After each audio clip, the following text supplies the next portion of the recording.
Festival should be happening over in Fontaine right now. Wonder if our friends at Musketeer Pictures are taking part. Let's head over and check it out. Maybe there's even something we can help with.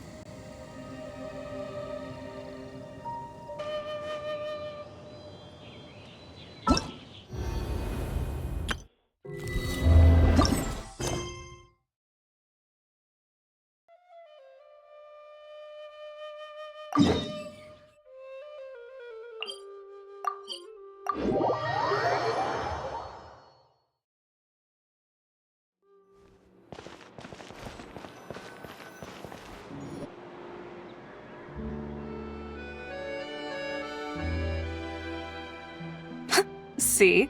Told you they'd be here. Xavier! Oh, and Shiori and Farina too! Ah, Hydro Archon above!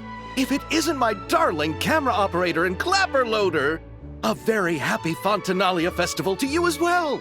I'm guessing you came back to celebrate with us? Yep, and help out too! Even though the last festival had some unexpected hiccups, making the film was still super fun. Since you're all here together like this, you must be planning on entering the competition, right? Of course! A celebration of the entertainment industry. No one who's anyone would choose to sit this one out. It only happens once a year, after all. Fontaine Fashion Week might be more my speed, but the film festival brings in a lot of orders and boosts brand recognition, so I wasn't going to miss out either. A few new awards have been added this year, too. Best Director, Best Costume Design, oh, and Best Camera Operation. Ooh, sounds like we've got work to do. Come on, tell us! What's Musketeer Pictures film gonna be about? Oh, about that. What's wrong, Xavier? What's with that look? Oh, man. You weren't scammed by some shady investor again, were you? No, even I'm not naive enough to fall for something like that again. Besides, thanks to the fine people here, Musketeer Pictures has more than enough funds to shoot without investors. And yet problems persist. Huh? What do you mean? Well, we were planning to replicate our past success and shoot a film based on a popular novel.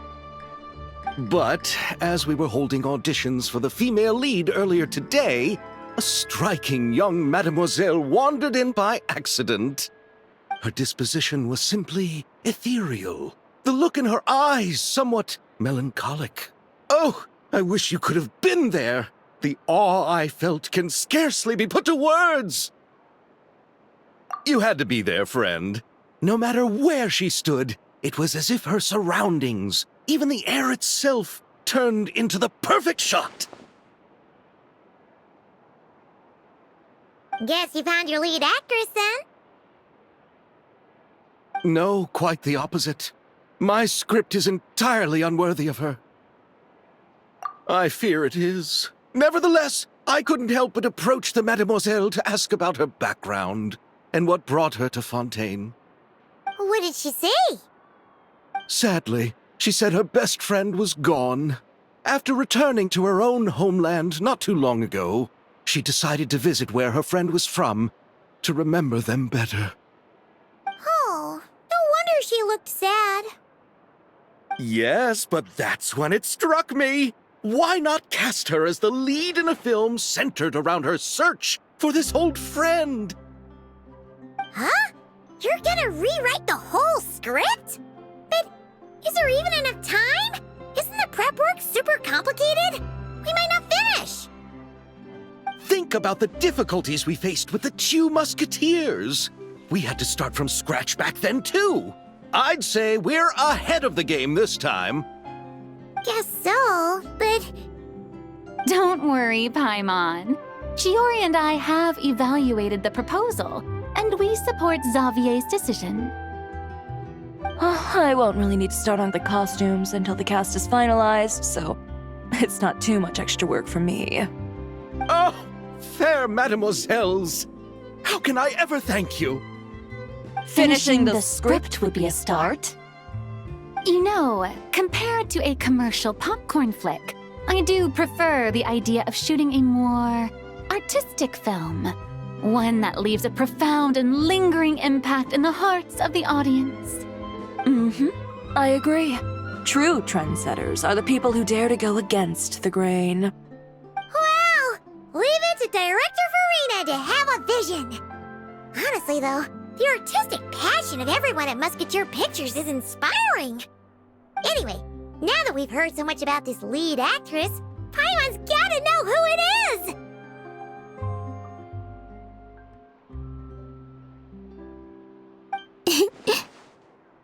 Ah! Columbina! What are you doing here? Hello. I was just walking past when I heard you talking about me, so I came over. Huh? You know Miss Columbina? Of course! Wait a second. Does this mean Columbina is the actress who inspired the whole rewrite?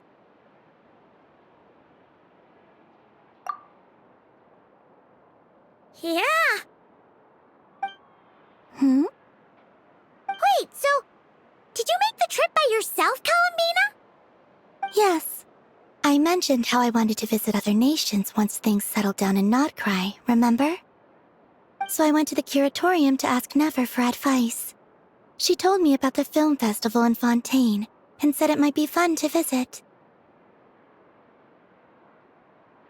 I spoke to Lauma before I left too, and she thought it was a great idea to get out for a bit.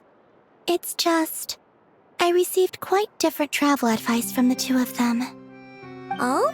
How so? Well, Lauma told me to go out and experience new things and make new friends. What a wonderful suggestion! That's how a trip should be. What about Nefer? She said, don't trust anyone and don't talk to strangers. Yep, that sounds like her. I can understand that too.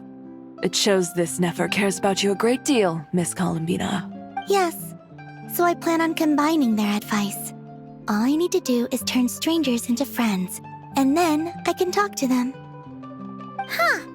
That kinda makes sense. But also, not. Hey, Chiori. Oh, look who's back. Happy Fontinalia Festival, you two. Oh, looks like we have a superstar in our midst. How about an autograph, Big Shot? Haha, very funny. All settled then? Yep, the Duke gave his blessing, and I cleared it with the Udex. During the festival, inmates with good behavior will get a chance to spend some time on the outside. Under the stringent supervision of the Special Patrol, of course. Risley! It's been a while. Happy Fontinalia Festival! Does that mean Veronique and her brother will be at the festival? During a specific window of time, sure. Doesn't hurt to give the inmates something to look forward to. A little sun'll do them some good, I think. This is a friend from your travels, I'm guessing. Thought I heard something along those lines? Right! We should make some introductions, huh? Chevros, Risley, this is Columbina, a friend we met in Nograi. Welcome to Fontaine, Miss Columbina. I bet the weather's been quite an adjustment. Yeah.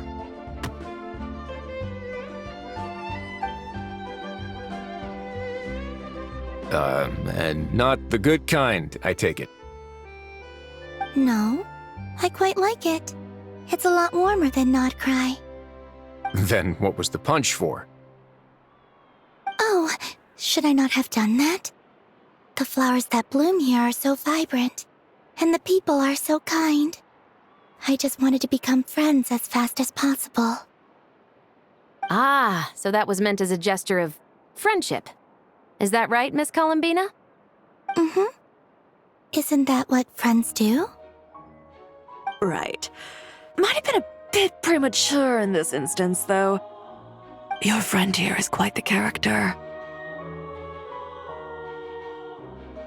Good thing we said something. You weren't seriously gonna go around punching every single person in Fontaine, were you? No, just the ones I wanted to be friends with. That's not... what Paimon's trying to say is maybe keep the punches to a minimum until after you're friends with someone. If you say so. You're quite the character, Miss Columbina. So, are we friends? Of course. Any friend of the Traveler is a friend of mine.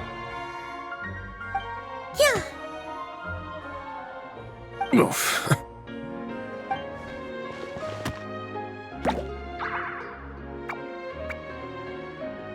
When it comes to friends, you sure know how to pick 'em.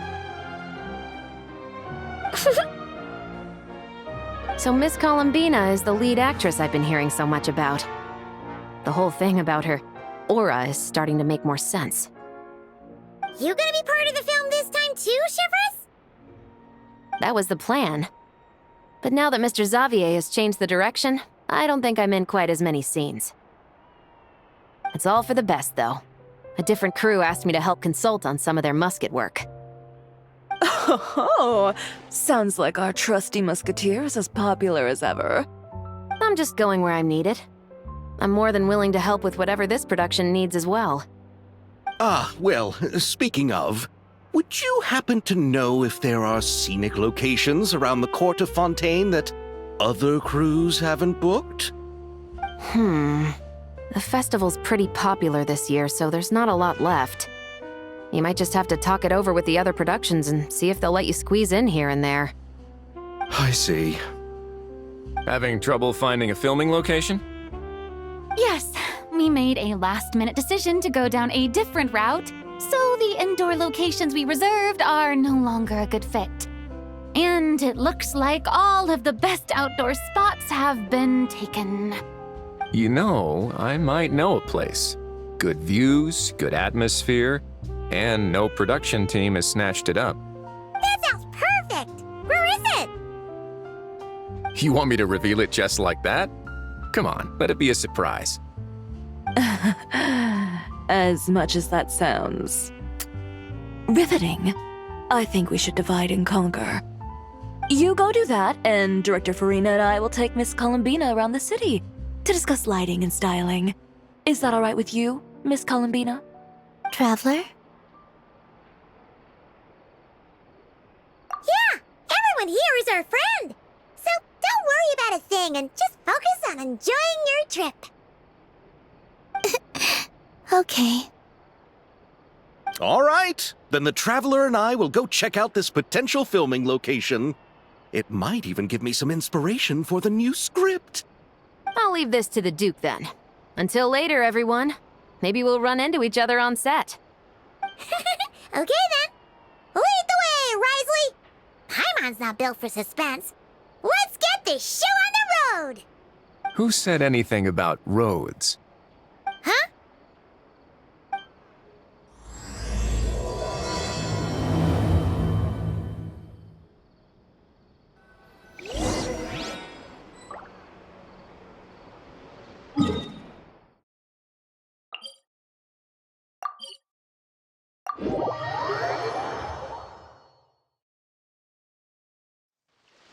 No way! You brought the wing-o-let up to the surface?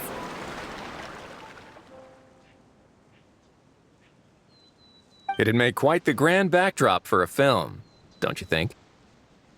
Paimon's more focused on the fact that this thing is supposed to be underwater, inside the fortress of Meripede.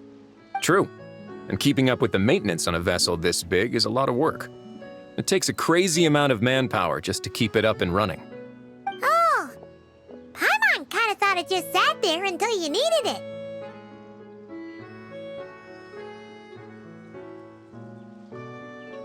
I wish it were that simple. The truth is the maintenance costs on this thing are substantial, so we decided to rent it out during the festival to earn some extra mora. Besides, the inmates are the ones who keep it in good shape. Seeing the fruits of their labor put to use is a good form of social rehabilitation for them. You've really thought this through. What you think, Xavier? Is this a good place to shoot? Ah, I've got it! Good messieurs and mademoiselles, I've got it! Gonna take that as a yes. The beginning is the hardest part, and the opening of this film has been eluding me, but now I know just how it should start. Glad to hear it. Thanks for bringing us here, Risley. Don't thank me just yet. This isn't quite a done deal. Huh? Not a done deal as in someone already rented it out? You said no other production teams had snatched it up! This person isn't affiliated with a production team. The rental fee was high enough to scare off plenty of other film crews, but she didn't blink.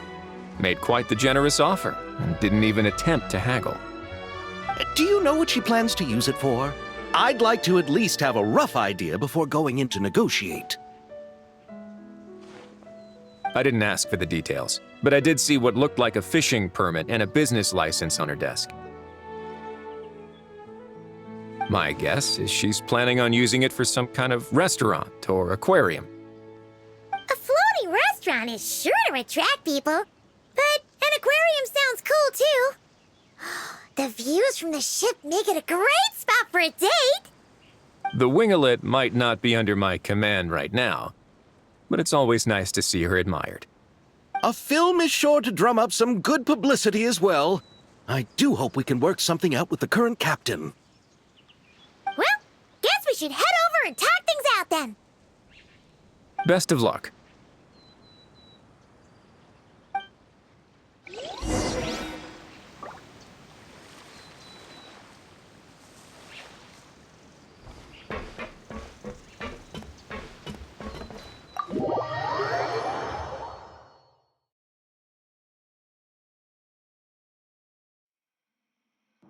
Wow! The winglet seems even bigger up close. The rooms are so spacious. Wonder who rented it out. Hello? Anyone there? Perhaps the captain had business to attend to elsewhere. But why rent such a massive boat just to have it sit here without even leaving so much as a note? Let's try again. Anyone there? Hello? Seriously? Right now?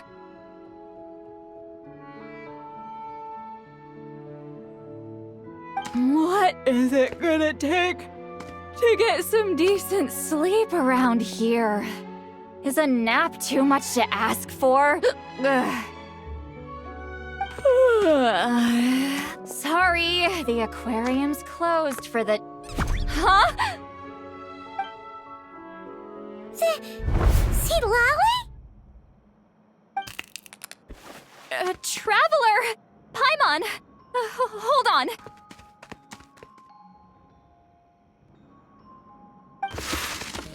Oh, this is just great! How am I gonna go out dressed like this? Oh, what happened to my regular clothes?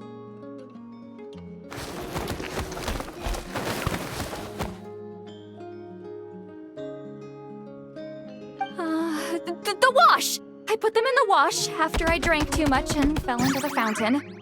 Oh, this can't be happening! Am I seriously gonna go out like this? Think we might have caught her at a bad time.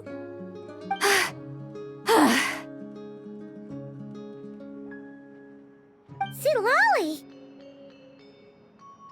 I don't want to hear it. Hear what? A single word about what I'm wearing. No comments, none. Is that clear? Oh, yep. Crystal. Huh? You think so? No, wait, I told you not to say anything! What was... Oh, his thoughts. I heard his thoughts. How could I forget about that?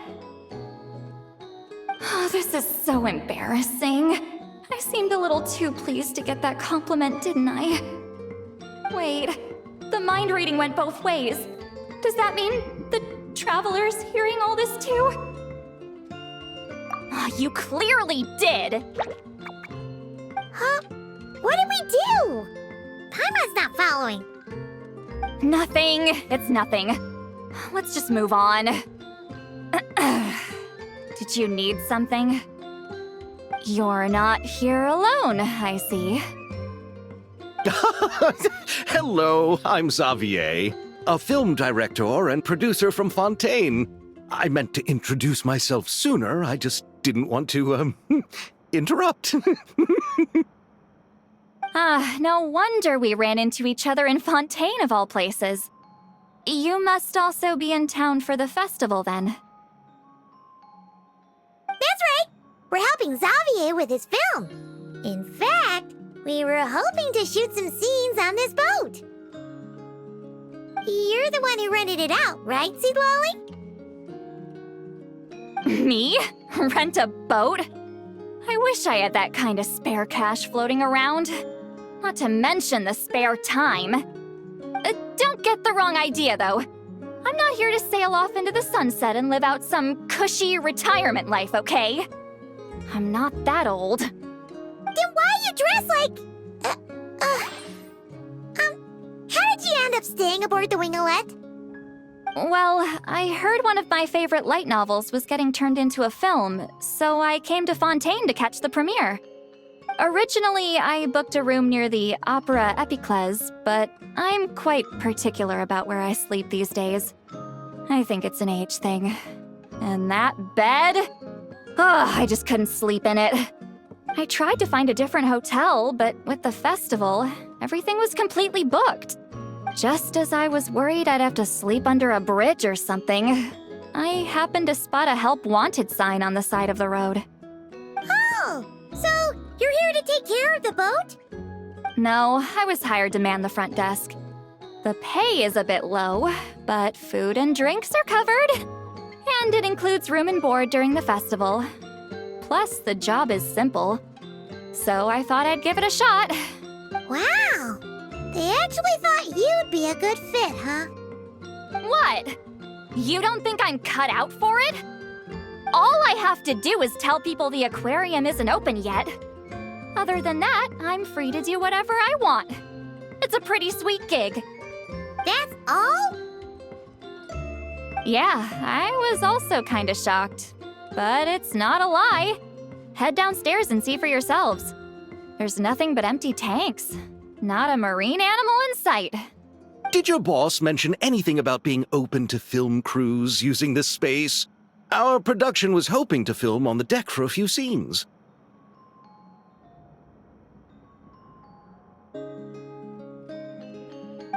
No. That never came up. You could just ask her. Oh, she's around? What kind of person is she? We should know what we're heading into. She's nice enough, I suppose. Pretty reasonable, too. Even offered for me to move to a bigger cabin if I was too cramped. Back at the Masters of the Night Wind, I'm used to being the one giving orders. But working under her doesn't feel like being bossed around. She seems to respect what I think. Wow, she sounds like a great boss. She did tell me she'd rather not be disturbed, though. She's been working on an important project, so I'd keep it brief. Got it. Thanks for the heads up. All right, the captain's quarters are this way. I can take... Wait, but I'm wearing... whatever. I doubt she'll care. Just follow me.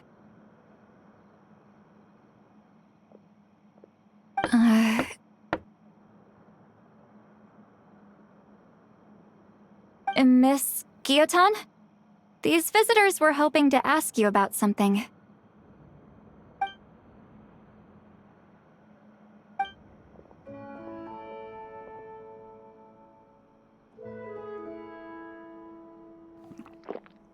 I thought I said to limit the interruptions.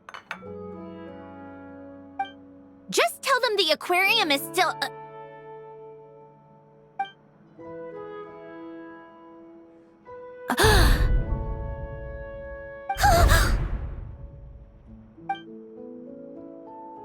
Sandrone?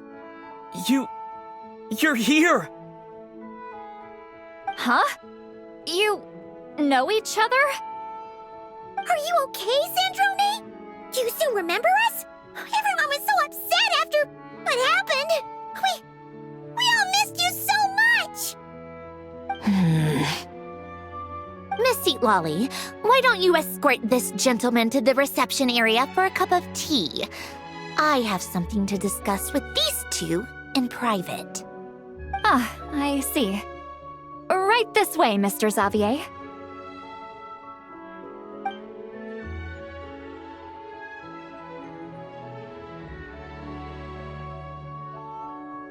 Sandrone?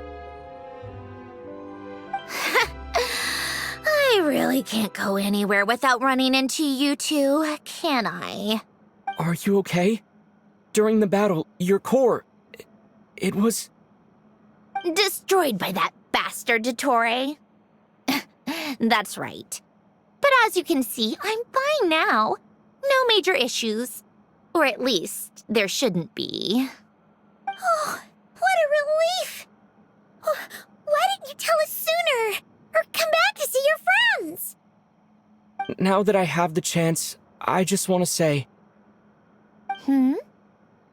Thank you for saving me. Huh? Don't get the wrong idea. I only saved you so we could complete that formula and defeat Dottore once and for all. Even if he did crawl back from the grave to make us all miserable again. That doesn't matter. You're still a hero. All right. But it wasn't just me. All I did was lend my brilliant mind to the cause and take care of one part of the plan. Although, I'm not denying it would have fallen apart without me. You got that right. You're amazing. But how did you go from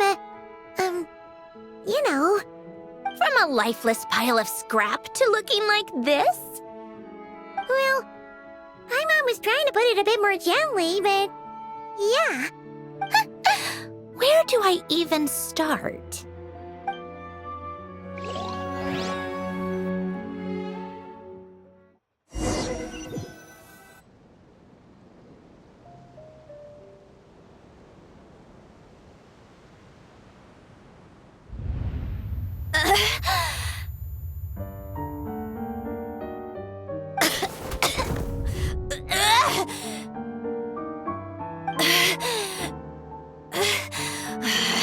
Curse it all!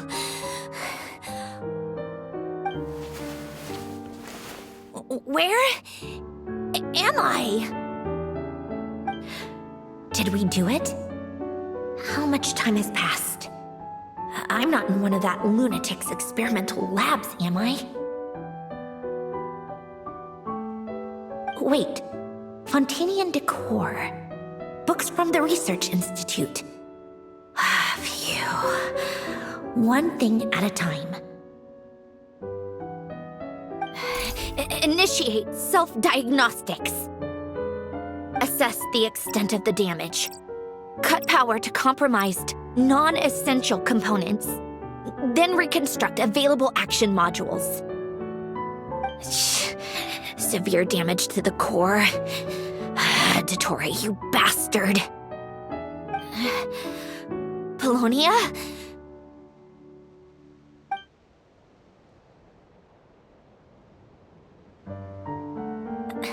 Polonia, wake up! Activate!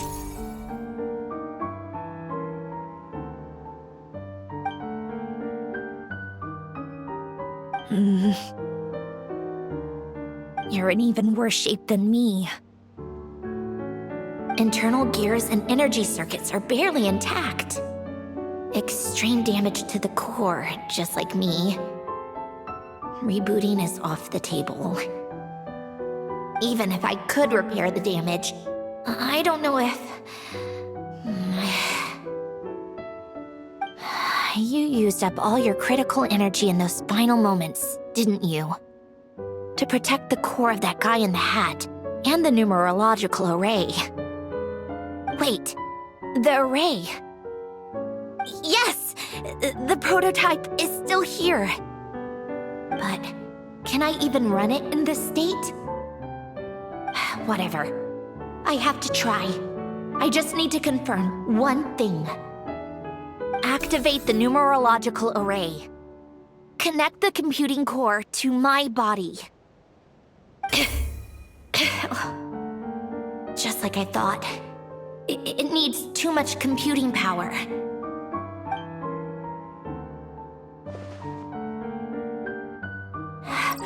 Cut off power supply to all functions except the thinking module. Please. I just need to ask one question. Initiate query regarding the 3 moon sisters. How many living moon goddesses are there in possession of the Trilunar Authority? 1. It worked. You did it, Columbina. You made it back. But how did I survive? The self-diagnostics showed damage severe enough to shut me down for good. What triggered the reboot? A built-in message? Only visible after a core reboot. The final gift. Alen! Were you the one who gave me the second chance? But why now? What activated it? What is that? A vision? Wait, no. It's a stellar linchpin?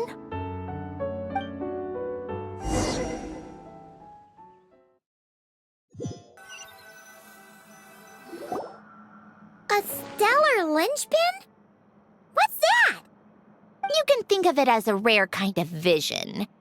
As for what causes one to manifest, well, that's still unknown. But in Snezhnaya, or in Afatui's research at least, it's believed to have some connection to the third descender. The third descender? We knew his remains were used to create the Gnosis, but this is the first we're hearing about a stellar linchpin. You knew about the remains? Right, of course. Look who I'm talking to. Yes, the heavenly principles used the remains of the third descender to create the 7 Gnosis as a means to consolidate the Archon system. Visions result from that same system, so extrapolating from there, it's clear that the manifestation of a vision is also, to some extent, related to the third descender. Still following? For those that wield them, visions serve as a means to channel elemental power. The same is true of stellar linchpins. The difference is that, when wielding elemental energy, stellar linchpin users often exhibit a unique kind of power that seems to come from beyond to that. It's believed that, when a stellar linchpin manifests, impurities from the remains of the third descender get fixed in place. Hence, the name. That's also believed to be the source of the strange power I just mentioned. We've heard that visions can appear when someone has a really strong wish or desire.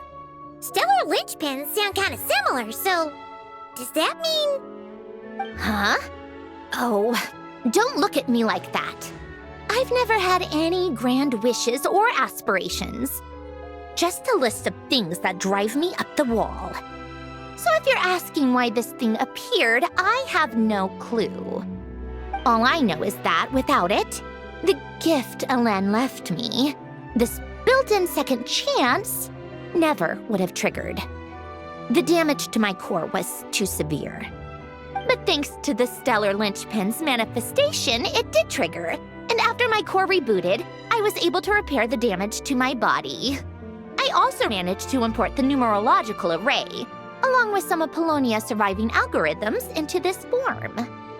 Wait, does that mean Polonia is... Yes. Unfortunately, Polonia is... beyond repair. Oh, we're so sorry to hear that.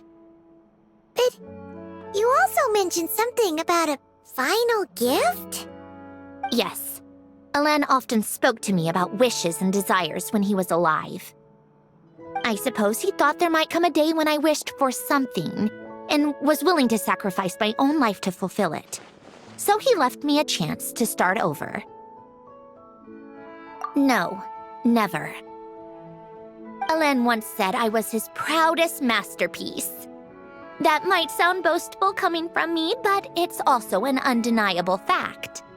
After Alen died, I started studying how Polonia and I worked. Polonia is essentially a computational machine, so it wasn't difficult to figure out the mechanical principles there. But when it came to my own structure, that's when Alen, the Lord Artificer's true greatness, struck me once again. I attempted to imitate it when I created Catherine, but in the end, she turned out to be nothing more than a superficial replica.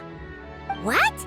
But his creations go. Catherine is super impressive. We were shocked when we first found out she was a puppet. No, she's nothing compared to what Alen was able to create. Some of the mechanical principles of my own core are still a complete mystery to me. Keeping that gift hidden wasn't even a challenge for him. Just a shame I had to waste it on fighting Dottore. I just couldn't stand the thought of him coming out on top. If you put it that way, the world owes me a whole lot then, doesn't it? Wait, but all this still doesn't explain what you're doing here. Risley said you rented the ship and even had some kind of fishing permit? That's because I'm trying to go back to the place Alen and I lived when he was alive. My former home, I suppose you could say. The second chance wasn't the only part of the gift. According to the message, Alen left me a few other things that are stored in the house we shared together. I'm hoping that whatever he left me can help fix certain anomalies in my rebooted core. And help me understand why I received a stellar linchpin in the first place. Okay, so go back then. What does that have to do with fishing? And to think I'm talking to the saviors of Fontaine. Did you forget that the water levels have been rising for centuries? I can't just go back to the place I used to live because now it's underwater. Oh, right. With the rising water levels and changes in terrain, it's not just a matter of finding where it is, but also clearing away any sediment or debris. But Fontaine law prohibits unauthorized individuals and organizations from excavating underwater ruins. A Melazine caught me the minute I even made an attempt. Why not apply for authorization then? And face the endless slog of Fontainian bureaucracy. No thanks. Besides, I'm a Fatui harbinger. The diplomatic implications alone would be enough to give the gestionnaires at the Palais Mermonia a headache. A fishing permit, on the other hand, isn't difficult to obtain at all. Minimal paperwork required, and under the name Guillotin, the application was a cinch. So you're exploiting a legal loophole? Am I? That underwater home belongs to me. If I happen to chance upon it while doing some fishing, what's the issue with that? Of course, I do have to catch some fish to put in the aquarium, just in case the gestionnaires come to check up on things. That's also the reason I hired someone to man the front desk. Huh? But isn't that kind of a waste? You went to all the trouble of getting a business license and rented out this giant ship. Just for show? If you want to run an aquarium that bad, be my guest. Use the facilities however you want. I'm certainly not going to stop you. All I want is to go back home and see what other gifts Alain wanted me to inherit. Hold on. Enough about me. What are you two even doing here?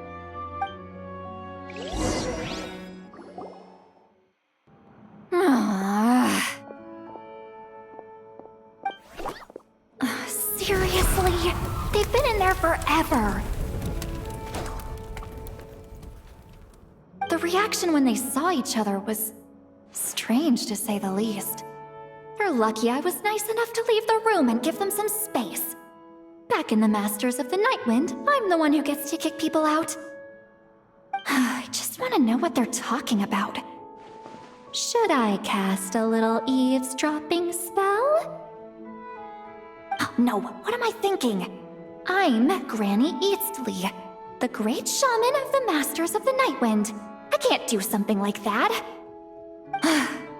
This is just ridiculous. Making me wait out here for so long? Where's their respect for their elders? Ah, here they are. Were you back there arguing or something? What took you so long? The two of you are already acquainted with Miss Guillotin, then? Oh, yep. But don't worry, we got everything sorted. Sanjurne agreed to let us shoot on the ship, but it has to be when she's not here. When she's not here? That's right. You'll excuse me if I didn't exactly ask for this little reunion. I wasn't planning on seeing anyone. Like I said, my core is severely damaged. Even with the gift, there are anomalies that are making things unstable. I don't even know if I can continue to function without issues. So the priority is to fix these anomalies and get answers to my own questions. Then, I can see the people that need seeing. Anyway, just let Sandrone know when you plan to film Xavier, and she'll, steer clear. I do hope I'm not causing Miss Guillotin too much trouble. No! She just wants to keep a low profile for her own, complicated reasons. She doesn't want anyone else to know she's here. Understood. I'll be sure to keep that in mind. Oh, and see Lale? Huh?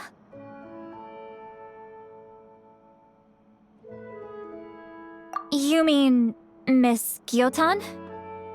What does she want? Oh, please don't let it be about the pajamas.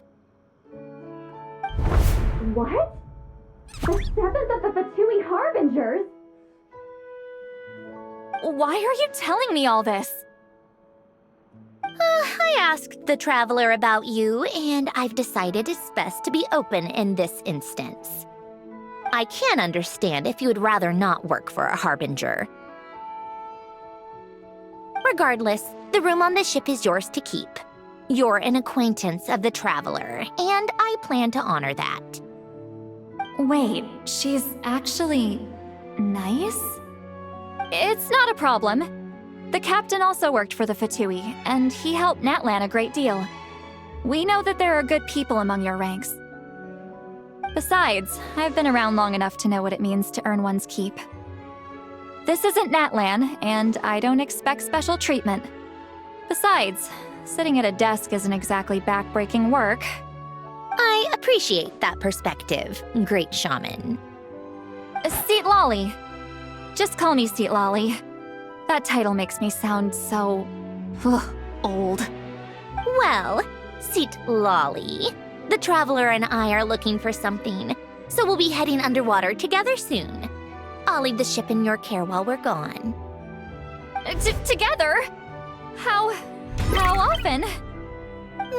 Not too often. We're heading out in a bit, but I'll be available if you need something. You couldn't, go alone? I wanted to, but he was concerned about my physical well-being. So he offered to come with. Guess my mental well-being means nothing then. Huh?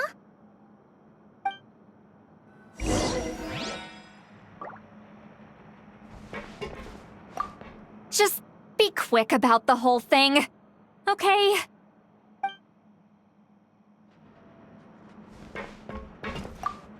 Miss Guillotin is so generous. We talked it over, and she agreed to let our crew come over and do some test shots while you two are out.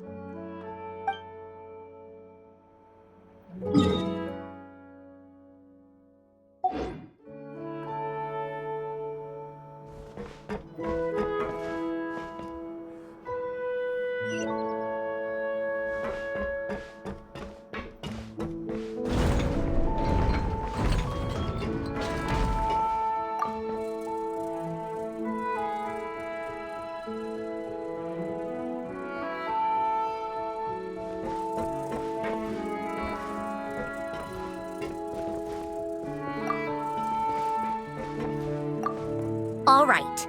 Our first stop is the Barrel region. After Alain left the Fontaine Research Institute, he lived in seclusion somewhere around there.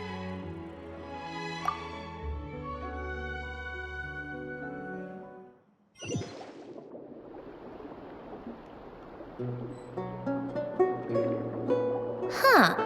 This place has changed a lot. Guess I really have been gone for a long time.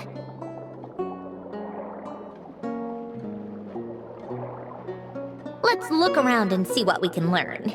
Oh, and don't forget to catch a few to take back. We need to keep up appearances, remember?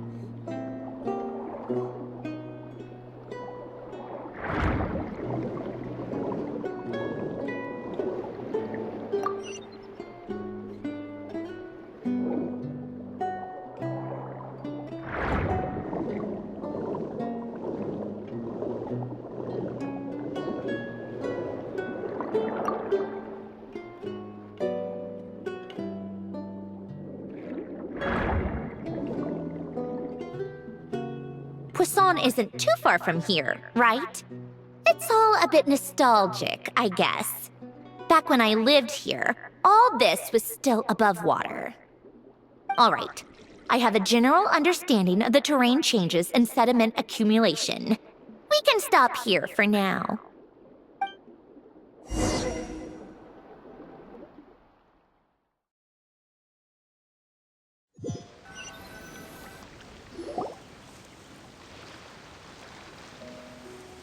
That went smoother than expected. I appreciate the help. No problem. You doing okay though, Syndrome? Seeing your home look nothing like you remember, that can't be easy.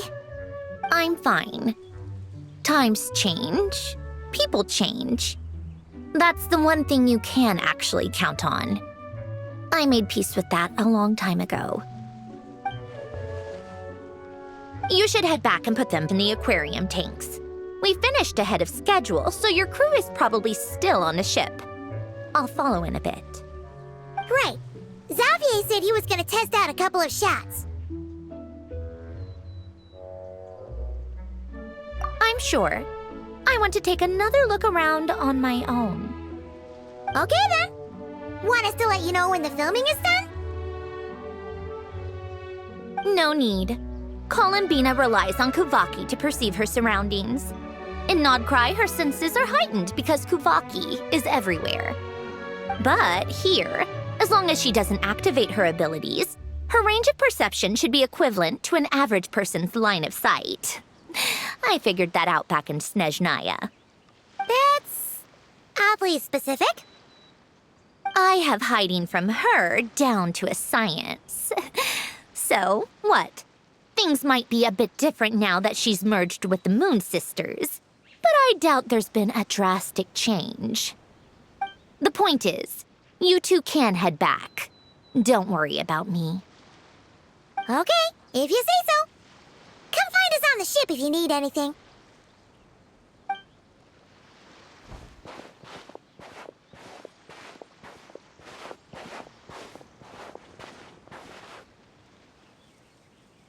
did you leave for me, Ellen? Did you know I would come back? Or did you make it so I would have to?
Xavier, we're back!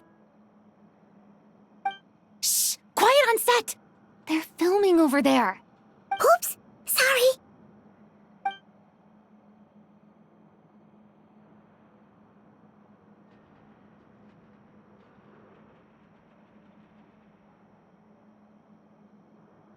What's your take, Detective? Bullet wound to the chest. Gunpowder residue on the clothes. The victim must have been shot at close range. You think it was someone they knew? Yes. It's possible the suspect arranged for them to meet at this very spot. A reasonable deduction.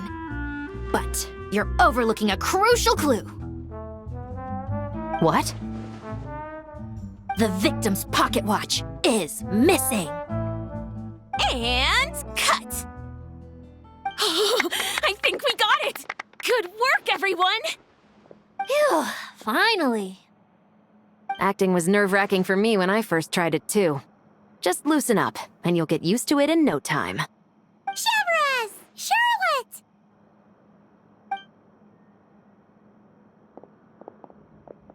Oh, hello there, you two. You're filming here too? Oh, so Charlotte's crew must have been the one that asked you to help out, huh, Severus? Yep. They heard about a potential filming location and wanted to come check it out. But when we got here, your crew had already beaten us to it. Luckily, Xavier and our director, Lapine Pauline, go way back. In the end, we agreed to just share each other's filming locations. Considering all the last-minute changes, that's just what Musketeer Pictures needed. For sure! Based off the scene just now, you must be the star of the film, Charlotte! You bet! This detective costume really suits me, don't you think? Oh, for sure.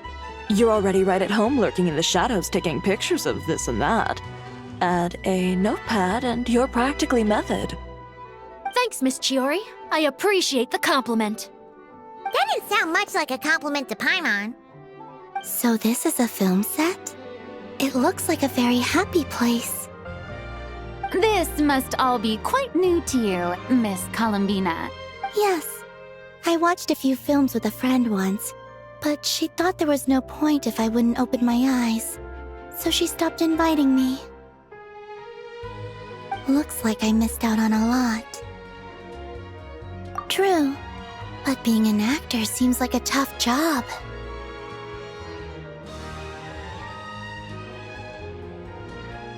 Huh?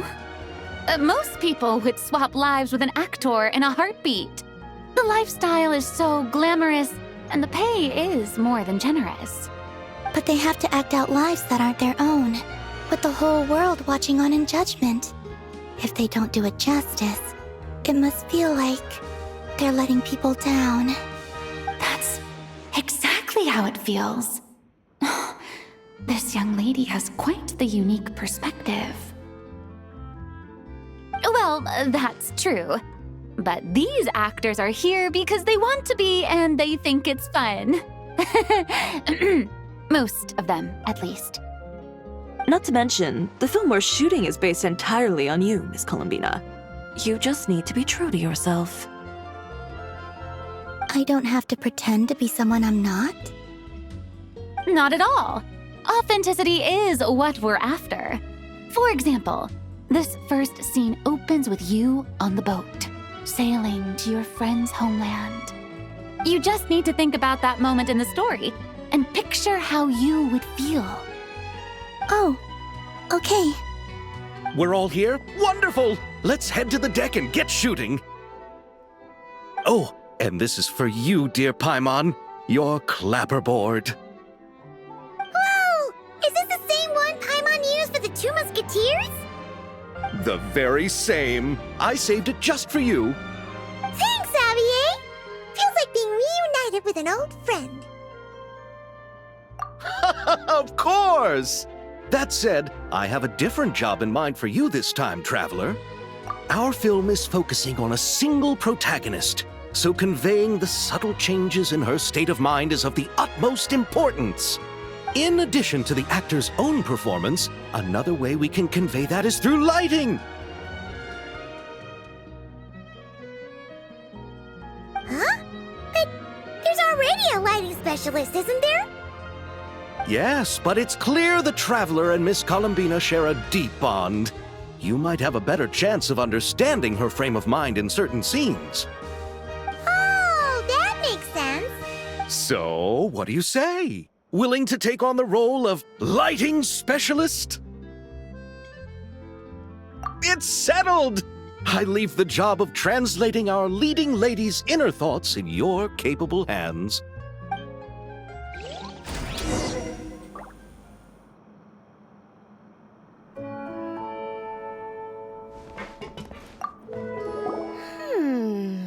Seeing all the sets in place, things are looking even better than I expected. The actors are doing great too. Editing it all together is gonna be a piece of cake. Bet I can finish it in one night. Hi, Lapine Pauline. Hey, you're back! The timing couldn't be more perfect. If there's one thing you absolutely can't miss, it's the Fontinalia Film Festival. And you're a director this time. That's so cool. It's all thanks to my apprentice, Nanette. She's the one who told me to read Great Detective Herlock in the first place. And then it struck me. This would make a great film. What about your savings, though? You didn't... Yep, I went all in.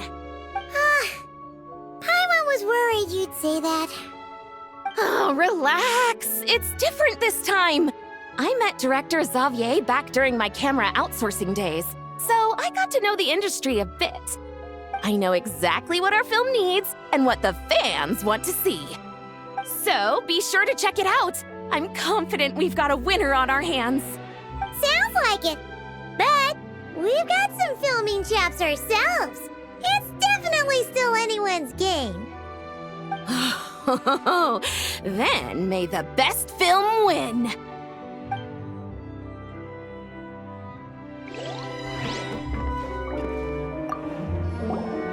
Oh, I didn't expect to run into you two on set. Happy Fontinalia Festival. Nice acting back there, Charlotte. Thanks. I'm, usually the one behind the camera, so it's actually pretty nerve-wracking being the center of all that attention. But I've known Miss Lapine Pauline for quite some time, so we work really well together. Miss Lapine Pauline prefers to assign roles based on our own personalities. She'll even adjust the script to make it a better fit. The scene from earlier was just me and Chevres, but Navia and Emily are also going to be taking part. Ooh, that's quite the lineup. Your film's leading lady also seems like quite the score. Just on first impressions alone, it's clear she's someone special. Guess we'll just have to wait and see who wins Best Picture and gets to go home with the Farina Award.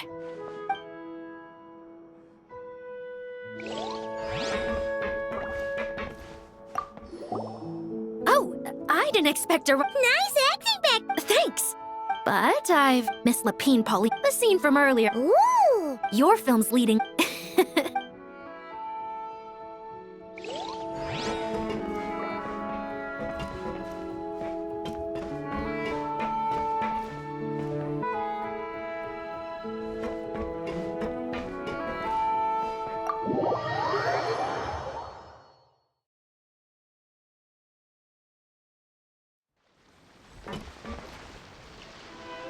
All right, without any further ado, it's time for production on our film, A Homecoming, to officially begin!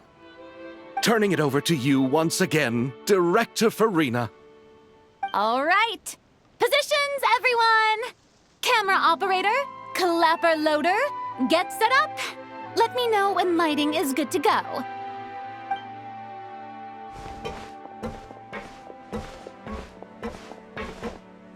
All you need to worry about, Miss Columbina, is hitting your mark.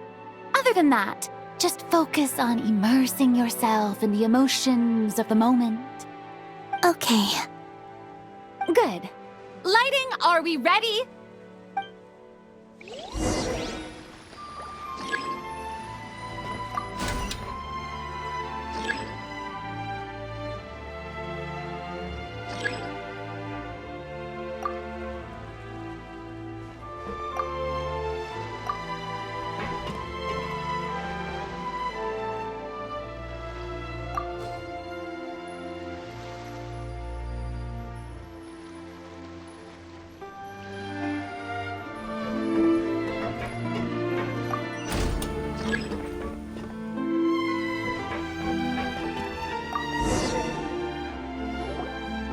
Ready.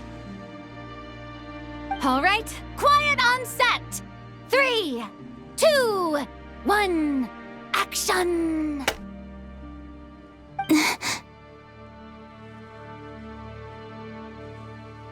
This is her homeland. Columbina. Cut! The emotions I'm looking for were definitely there. Let's just try to keep it a bit more natural. Oh, but definitely keep that gesture at the end. I loved how real it felt.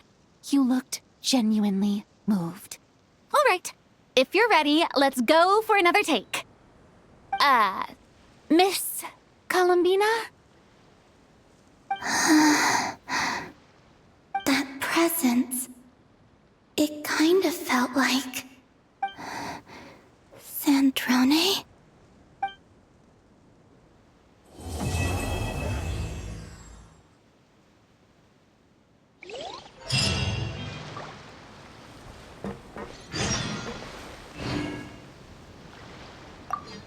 Terrific performance, Miss Columbina!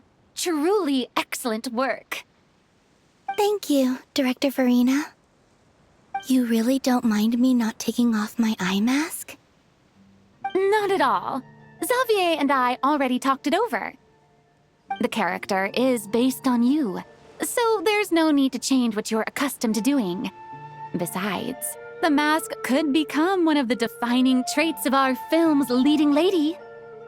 Just like you suggested, we'll leave the reveal to the more important moments.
you're here.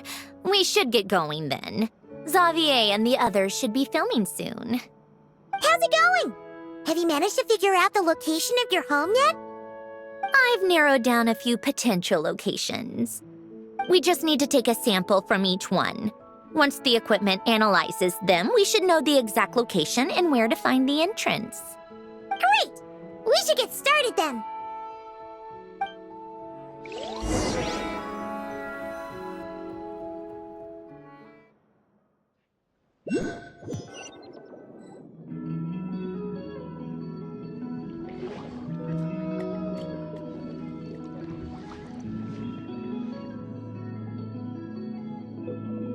All right, let's get a move on. That should do it. Let's head back. The filming should be just about done. We made good time. We might even know the location by the end of the day. You sound pretty happy about that. Do I? I suppose I've just had enough of these anomalies I've been dealing with. The sooner I can fix them, the better. Anyway, enough chit-chat. We have work to do. Oh, but let's head in through the side door. I don't want to run into the crew on the deck.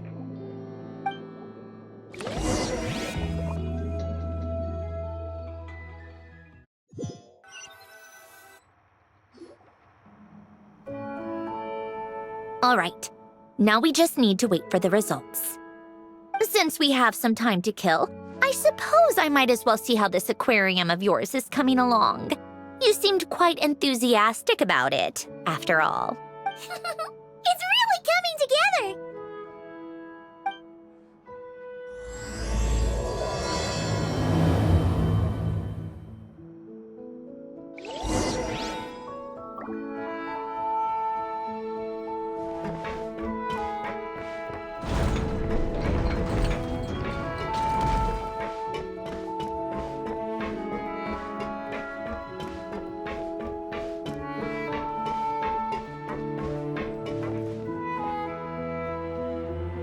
Oh, kind of impressive, actually.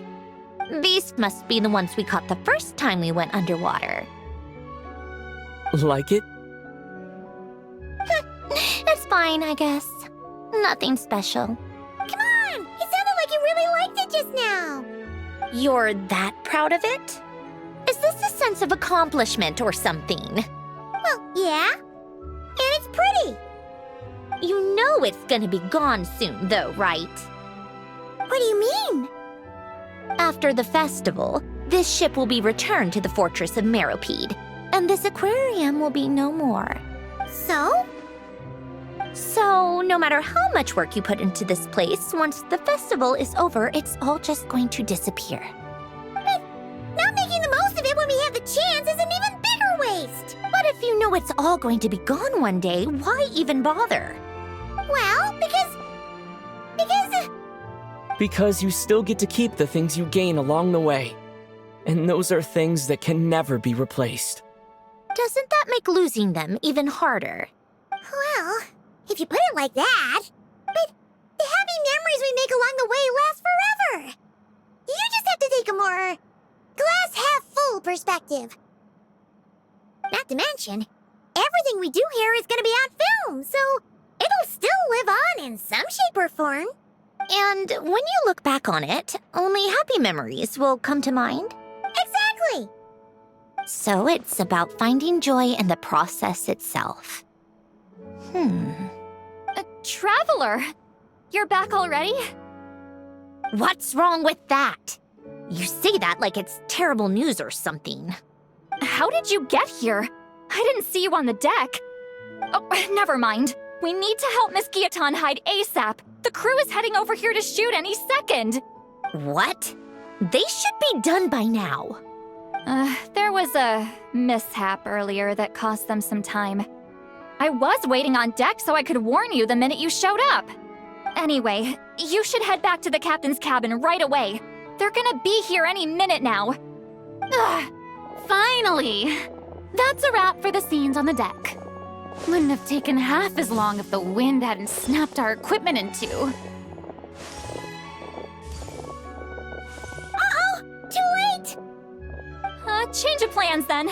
You'll just have to hide. Hide! And where exactly am I supposed to do that? Oh, there's a box over there. You can get in that. Huh? You expect me to... Do I need my makeup done for the next scene too?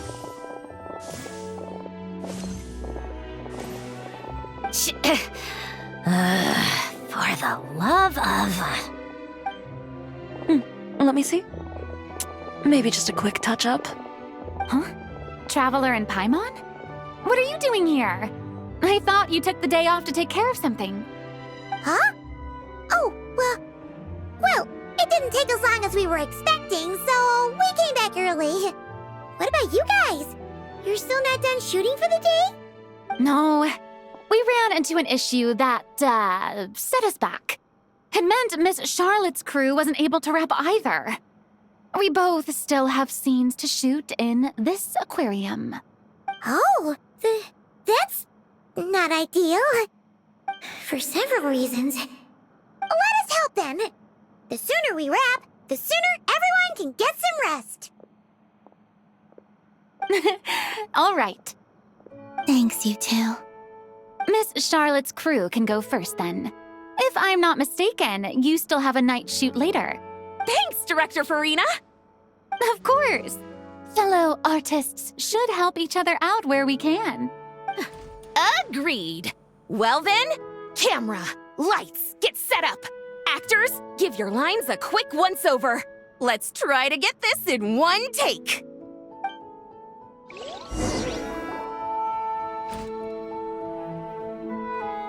All right, places, everyone! And 3, 2, 1, action!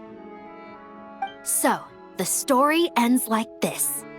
But when Duke St. Germanus departed, he clearly said that everything was beyond redemption. Huh?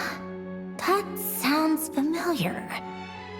Wait, it's from that novel I came across while researching the numerological array. He's only a genius when it comes to mechanics, and everything else, he's just an ordinary person. Huh? What was that noise? Whatever, I'll just fix it in post. Mr. Koba, please don't speak as if I were the accomplice. Not so hard. This box isn't sturdy enough for that. This is why I keep saying, don't put too much trust in Clockwork Mecha. Unlike humans, machines don't have a heart. A heart? That's right. It's what's on the inside. It's also referred to as someone's soul, or likened to free will. You can think of it as a person's core, what makes them unique. In general, though, people don't believe machines are capable of having a soul. You said my emotion module was faultless. It is, but that's not quite the same thing. Do you think I have one then? A heart? I don't think so. I know so. The question is, do you recognize it within yourself? That's where you're wrong. I can't believe this.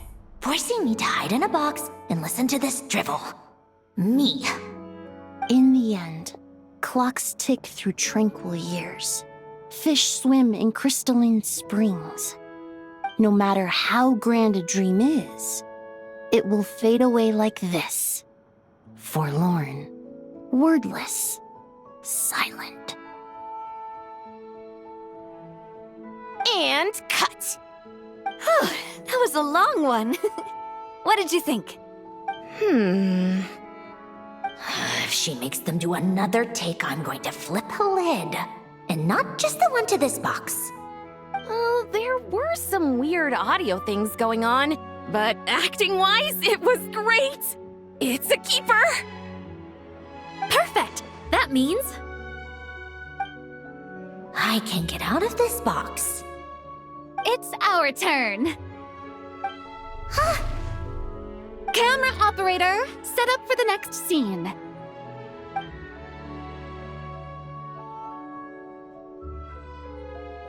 In this one, our protagonist peruses an aquarium in a foreign land and gets swept up in memories of her friend. So, in terms of lighting, that's the vibe we're going for. Got that? Shoot, Paimon thought there would be a break and Zandroni could slip away. What are we gonna do now?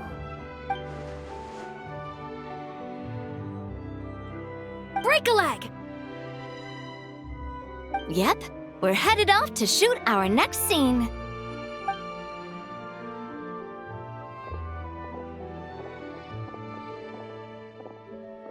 All right, quiet on set! We're about to start rolling. Ready, Miss Columbina?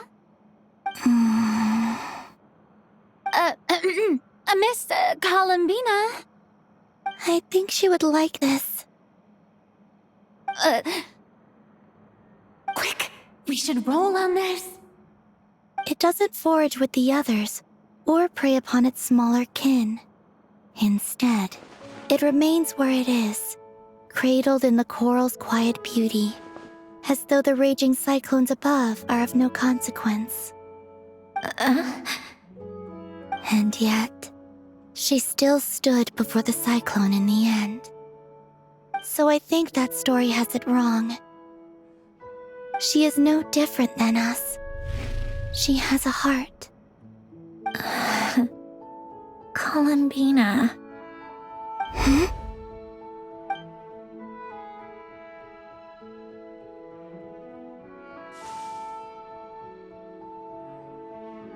Uh-oh, is she onto us?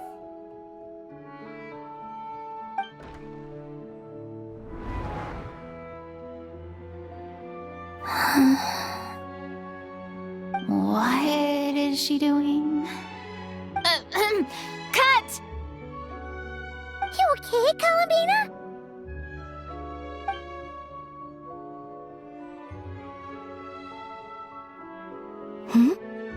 Oh, yes. I just thought... Why don't we take a short break? It's been a long day of shooting so far. That last take was beautifully organic, though. We can use it as is. No need to go again. Thanks, Director Farina. But I'm fine to continue. You're sure? In that case, let's shoot some quick B-roll. Then we can move to our next outdoor scene.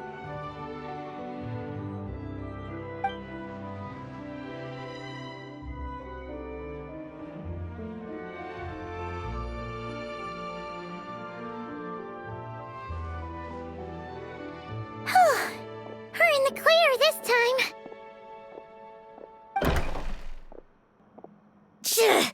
Ugh!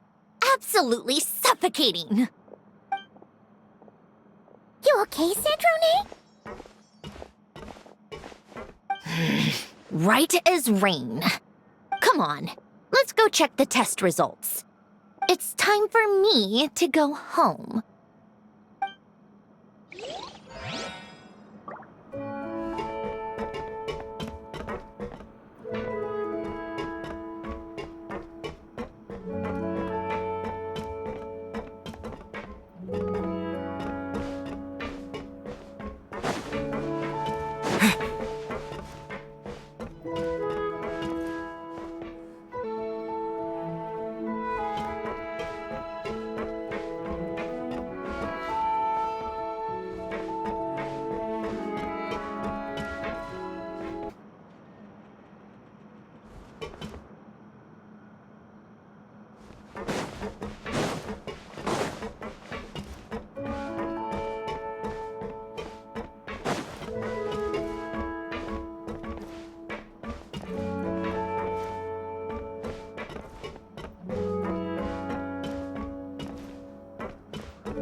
All right, it should be around here.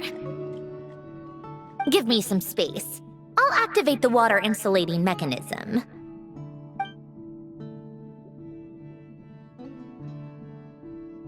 The what? Alain, much like Renee, had long predicted that the water levels in Fontaine would rise. Thanks to his expertise in mechanics, he was able to implement a few simple measures to protect our home from flooding. I told him there was no need, that I would just move when the water rose too high. But it would seem he knew a day like this would come.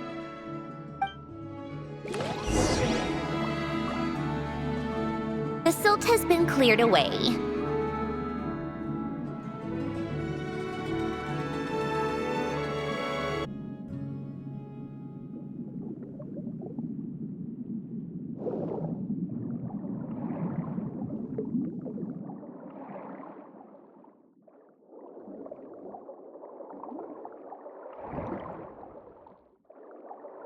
Go activate the mechanism for the first sluice gate. That will fill the empty middle chamber with water.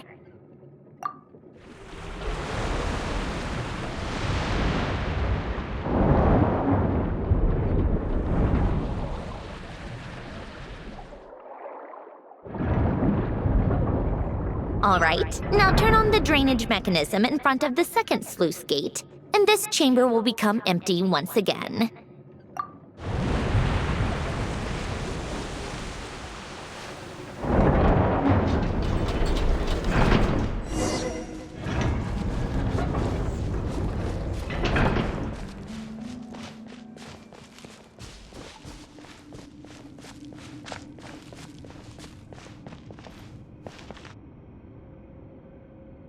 So, this is where you used to live? It's beautiful! There's even a garden! Back when I lived here, it was my job to tend to the potted plants and flower beds. Still growing strong even after all this time. Who would have thought? If the weather was nice, I would take Alain out in his wheelchair and we would go for a walk.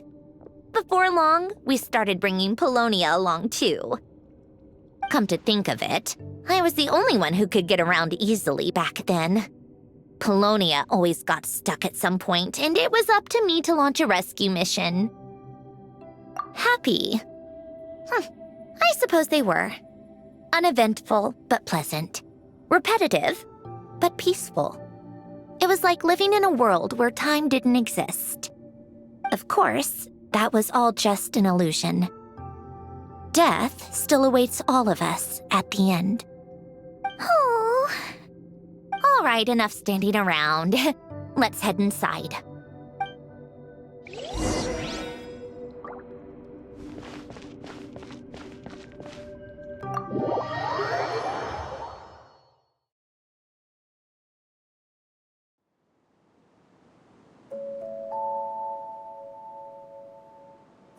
Yep, this place is exactly how I left it.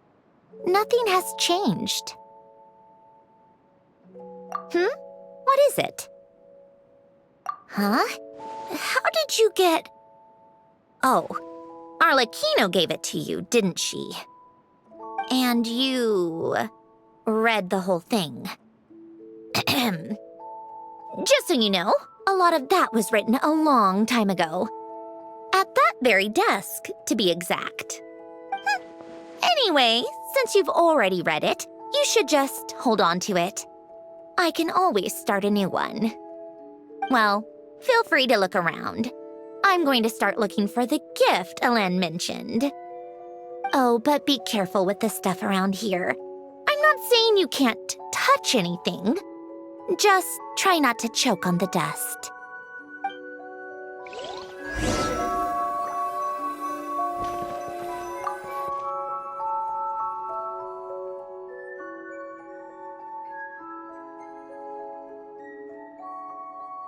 Oh, I played with these when I was little. During the first few months after I was created, I mean. At first, Alain and I would play together, but it didn't take long for me to become unbeatable. So, Polonia and I played together instead. These don't look like Paimon's kind of games. Logic and math puzzles? Those happen to be my specialty. It's been so long. What do you say? Should we play a few rounds? Let's go with this one. The gears on the left are stacked from largest to smallest. The goal is to move them to the other side in the fewest number of moves. Just remember, you can't stack a bigger gear on top of a smaller one.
Need help?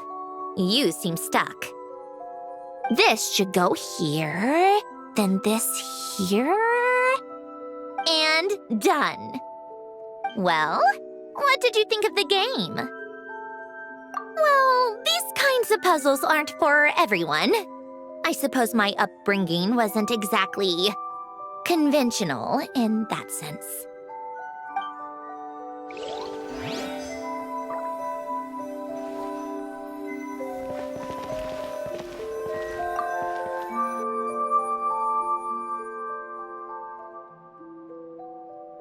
Oh, these are some of Alain's drafts from his later years.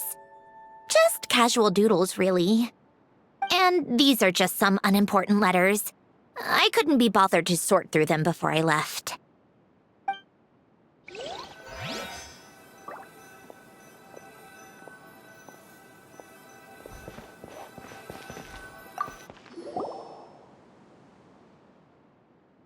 Wait, the people in this picture look kind of familiar. Oh, this was taken when Alain and Renee were both still at the Fontaine Research Institute. Before their falling out. In his later years, Alain would often sit by the fireplace and stare at this picture, wearing an expression somewhere between guilt and longing. He said he sometimes regretted not helping his friend when he needed it most, even if just to stop him.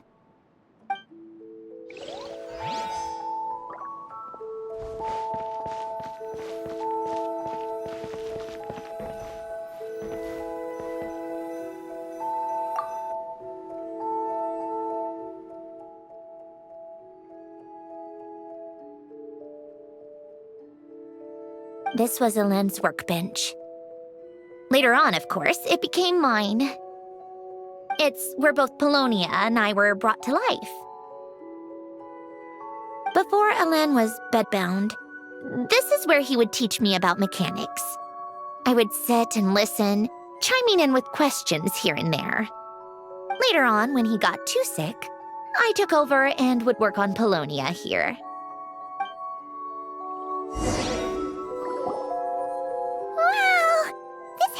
Filled with so many memories!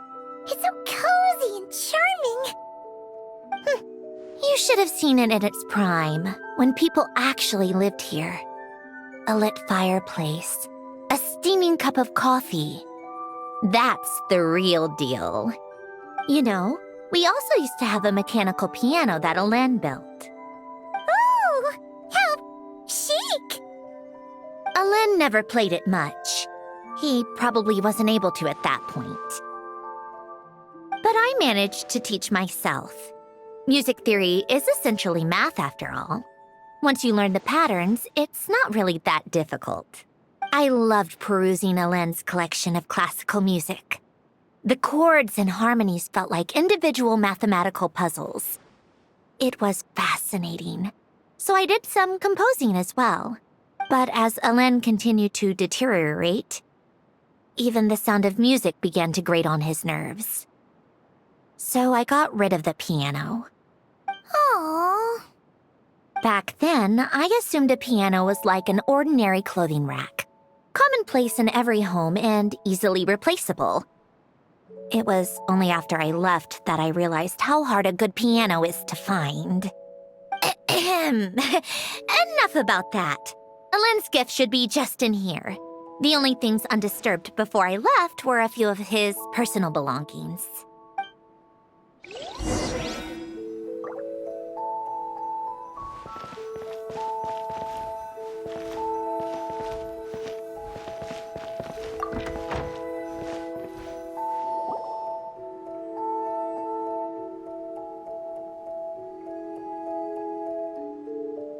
Wait, there's a hidden compartment at the back of this box. Looks like it's locked with some kind of gear mechanism. Knowing you, Alen, I'm guessing it goes like this, then like this. Got it. Am I a genius or what? Let's see here. A box? Well, you gonna open it?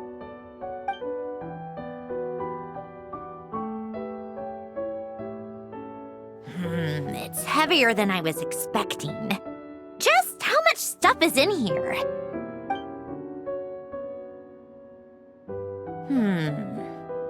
A letter? And a bunch of junk underneath it. None of it seems that important. Wait a second.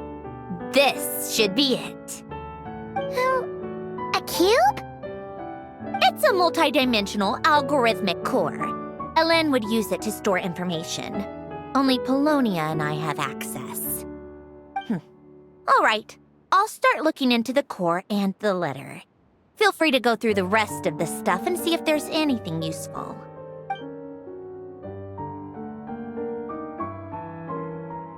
Okay. Hold on. There's another picture in here. This one has writing on the back. A snapshot of you playing among the plants shortly after you were born. You seem to like these flowers a lot. May you grow and flourish just as they do. Huh? Wow! Look how happy you are in this picture. You've changed a lot since then, huh?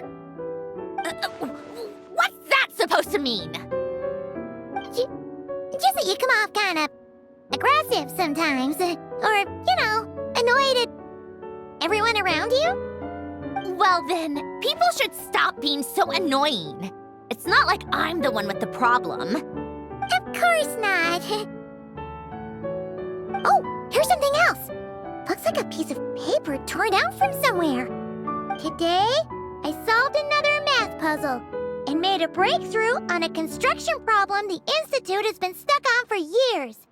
Am I a genius or what? No, wait, that's From now on, I should have people address me as Her Highness the Clockwork Princess, Unraveler of all reason. Nope, no more of that. I thought I tore this page out. You wrote this? Then how did it get... Wait, there's more writing at the bottom. You seem to have developed a distaste for this particular entry, considering I found it in the trash. I'm sorry, but I could not help but hold on to it. Forgive me. Alen! Don't be embarrassed. Everyone goes through a phase like that. Nonsense. I wasn't even the one who wrote that. It must have been Polonia. That's enough. I told you it was Polonia. You know what? We're done with this. No more rifling around in the box. Just put it down and let me read the letter. To my little clockwork princess. Not another word. Got that? If you're reading this, You've most likely received the gift I left for you. I just hope you didn't stumble across all this while cleaning out my effects or something trivial like that. I once asked if there was something you wished for. Do you remember that? I wonder if time has changed your answer. Regardless, I have another gift. A formula that will allow you to come face to face with the anomaly inside of you. If you even still call her that. Why this gift? To understand that, allow me to wax poetic on the soul once again. I would ask you to stick with me until the end, but I know you will. You always have. I believe a person should be born twice over in their lifetime. First, there's the birth that grants us life. Then, the birth of the soul. It's a matter of transforming the life bestowed upon us into the life we choose for ourselves. And to do that, we must look inward. We must make a conscious choice to define the meaning of our life instead of allowing the happenstance of our existence to pass us by. This is the process of recognizing the soul that lives within us. You are my proudest masterpiece. I told you that long ago. But to me, you have never been a creation or a machine. To me, you're just like the rest of us. You have a heart. In fact, some theories think of the human brain as nothing more than a machine, and thought the product of its computations. So you see, perhaps we're not so different after all. Your inner machinery is just far more advanced than most. No matter how one looks at it, the heart is a complex thing, a place where logic and reason collide with our emotions. Your computational capacity allowed you to become sentient and develop logical reasoning. But it also granted you something that, on the surface, might seem contradictory. Emotion. Emotions and logic often clash with each other, and those instances of discord can accumulate over time. That is the source of what you refer to as the anomalies within you. As you told me once, you've always known what you don't want, yet you've never wished for anything in particular. Similar to how a blind person can feel when a part of their body is in pain without being able to fully visualize its form, such is your relationship with your soul. So, what I leave you now is this: a formula that will allow you to see the shape of your soul. For if you want to protect your heart, you must first be able to recognize it within yourself. of course. Whether you use it is entirely up to you. You are, and always have been, free to do as you wish. Regardless, whether by my formula or some other means, I trust you will know your heart one day.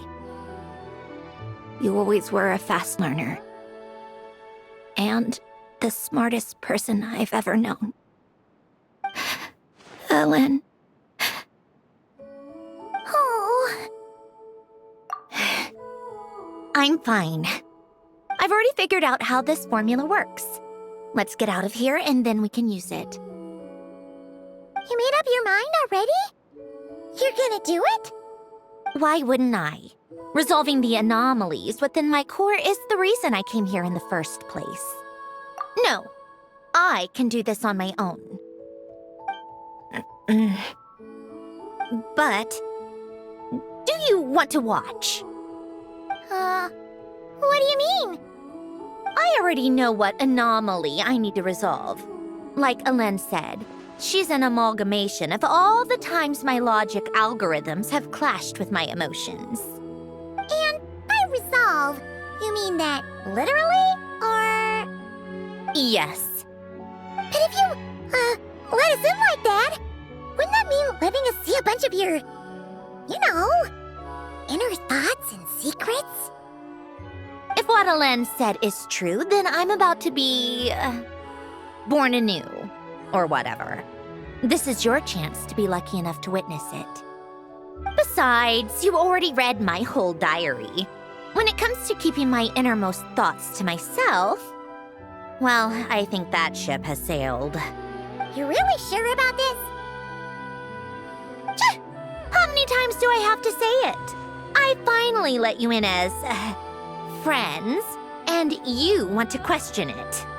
I'm not gonna offer a second time. Enough with the mushy stuff. Just follow me.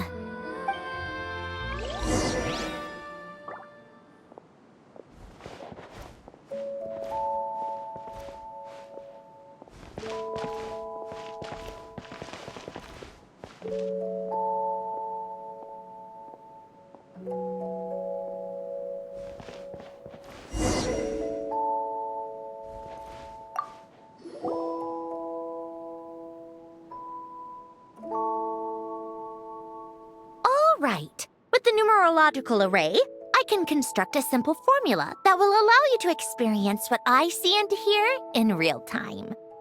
Oh, just like St. Lolly's scent-sharing technique. Been there, done that. Huh. Sounds like that shaman has some tricks up her sleeve. The arcane and the mathematical are both fundamental laws of this world. Being able to achieve a similar result through both isn't surprising. Anyway, let's get this show on the road. But no comments from the peanut gallery, okay? I know I offered, but I still don't want any interruptions.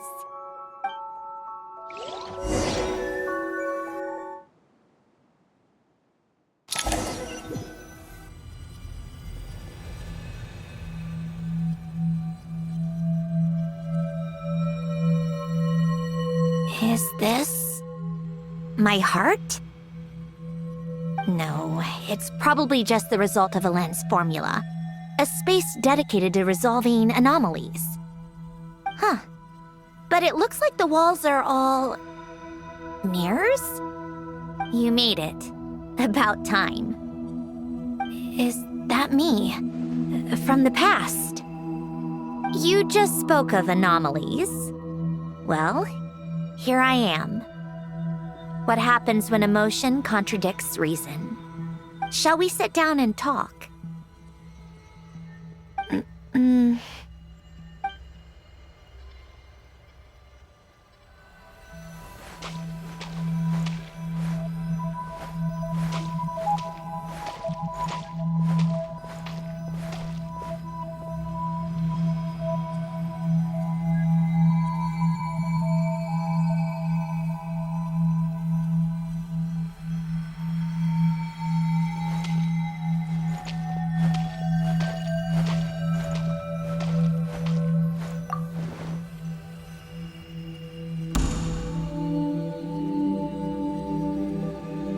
That should do it.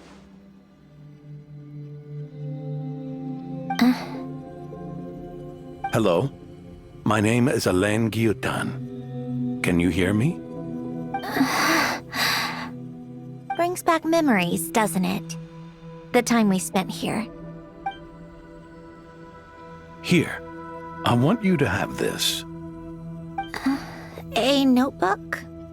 You can use it to write things down. I don't need to write things down. I have unlimited memory. Even so, some things are more important than others, right? You can use it to write about the things that matter. So you wish me to carry out a basic priority sorting operation? I suppose you can think of it like that for now. But journaling is also an act of finding oneself. Much like we use wooden stakes to guide a plant to grow in a certain manner, what we choose to write down gives the soul much-needed direction. In the act of choosing what to forget and what to hold on to, we decide what kind of person we want to become. I don't understand. Like I said earlier, I don't need something like this. This is where we were born, where our life began. Mornings of tending to the garden, afternoons spent cleaning, reading, or studying, evenings of cozying up by the fire, listening to Alen share stories about his past. Alen, What is it? what are you drinking? Oh, this? It's coffee. It, makes me more productive. I want to try it. Oh, okay. Here. Bitter. Speaking of, why did you design me with senses? Taste, smell, touch. Well, I'm not quite sure. It just felt like the right thing to do. I suppose I hoped you might have a life of your own one day, and that you deserve to experience all life has to offer. Oh. Still bitter. But the smell is nice. I thought those peaceful days would go on forever. You know that's not possible. Maybe. But how was I supposed to know the end was just around the corner? That was just bad luck. Was it? Well, it certainly became a pattern, now didn't it?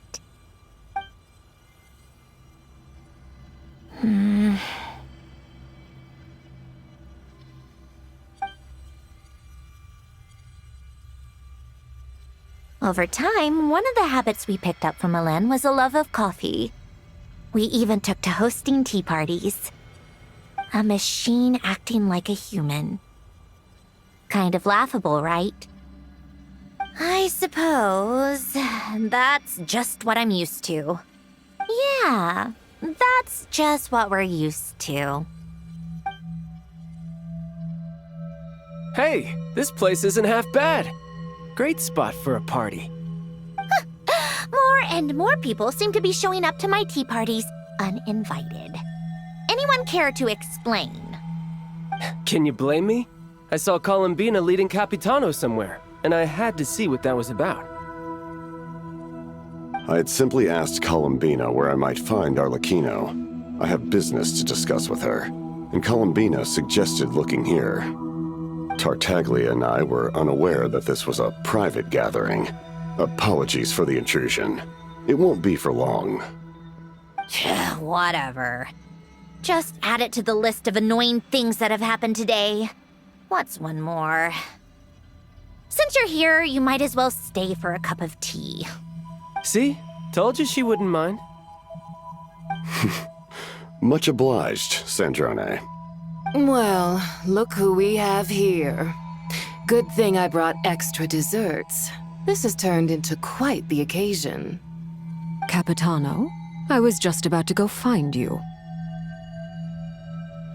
Pardon the intrusion. Rest assured, I won't sully your gathering with talk of work. We can have our discussion later.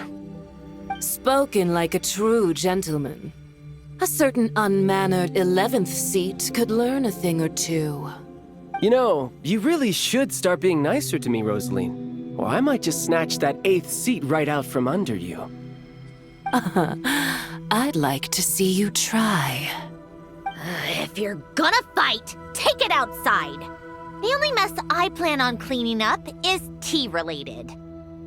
I still don't understand how our quiet afternoon turned into such a crowded gathering. One by one, people just kept barging in. And then, one by one, they left without a word. Yeah, pretty annoying, huh?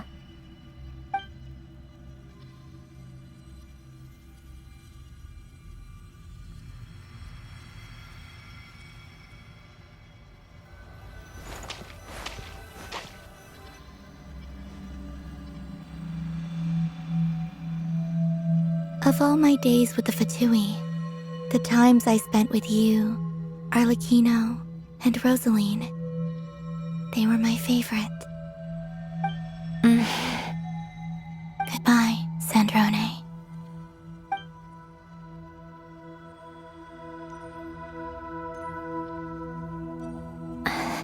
Don't go, Columbina. We should have just said that. Why didn't we? If we had, would the story have had a different ending? She couldn't stay. There was no future for her here. She would have just faded away. You're right. I suppose that's why you call me an anomaly. Every time you make a decision, there's a voice inside your heart. My voice, asking to contradict all logic and reason. Why didn't we make her stay? Is it worse to fight for something just to lose it? Or not to have fought at all? Don't you find it unfair? One by one, we keep losing the things we care about the most. But in the end, whether I want to fight for something or cry over all we've lost, you just push it down and pretend not to hear.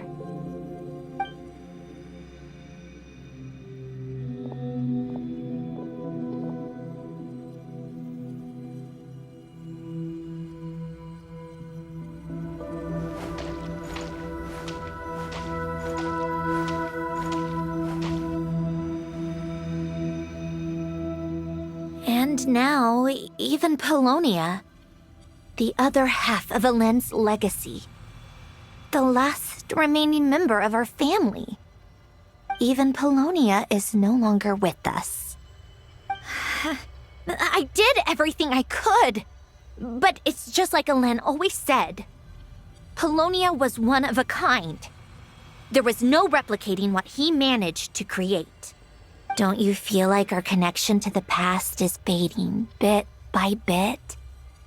Like, even the things we have left are slowly slipping away. I suppose. But you can't move through life without having to say goodbye. And even as we experience loss, there are always new things to be gained. Ever so logical. What's your take, then? It feels like the more I care about something, the faster the world takes it away. It sounds so stupid, but I can't help it. That's the hand life has dealt me time and time again. Why even fight for something that's just going to be lost in the end? Better to never have had it at all. Better if it would all just disappear. Dark, I know. But the heart wants what it wants. Maybe the stellar linchpin appeared because of me. Because of what I wish for. I don't think so. Yeah, probably not. What an anomaly wants goes against all logic and reason after all. Well, go ahead and do what you came for. You're here to resolve the anomaly, aren't you?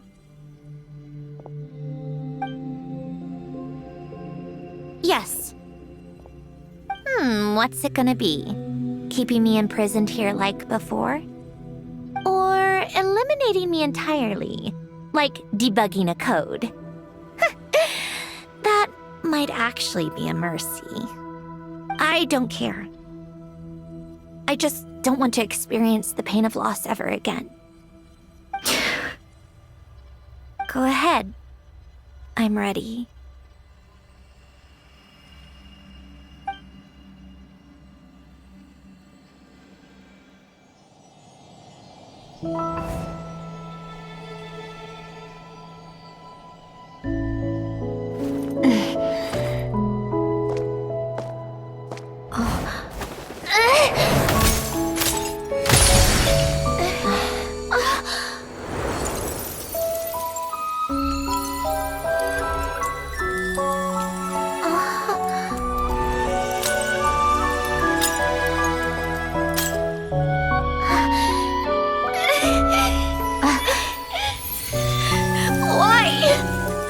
Why do we keep losing everything we care about? I know it hurts, but that's life. I wish... I know. I've always known. Because we've been one all along.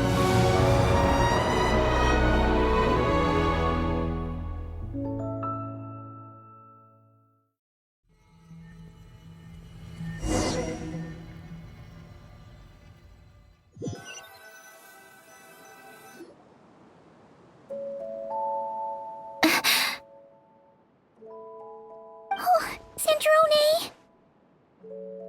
I'm fine. It's okay to cry, you know. Cry? You've gotta be kidding me. Save the comforting for someone who needs it, Paimon. The emotional side of my core algorithm. My emotion module has always been fully developed and operational. Elen tried to tell me that too. I've just chosen to ignore her voice all this time. I suppose. Huh.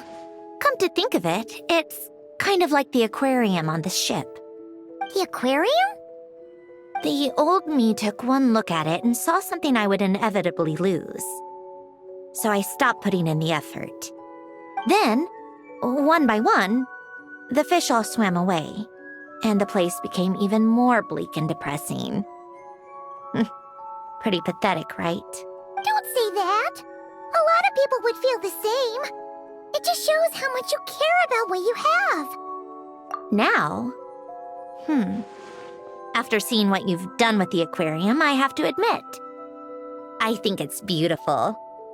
It's like you said, we get to keep the things we gain along the way. And those are things that can never be replaced, because we choose to hold them in our hearts. Well said. Besides, I've already died once. I'd be stupid not to make the most of this second chance. Right. Earlier you, or your inner self, mentioned something about her wish. What was it? You think that's something you can just ask and I'll tell you? Think again. I may have accepted my emotional self, but I'm not about to go all soft and mushy on the inside and pour my heart out. That said, taking a step in the right direction couldn't hurt. Starting with cleaning some old aquarium tanks of my own. Huh? Metaphorically speaking, I mean. Come on, let's head back to the ship.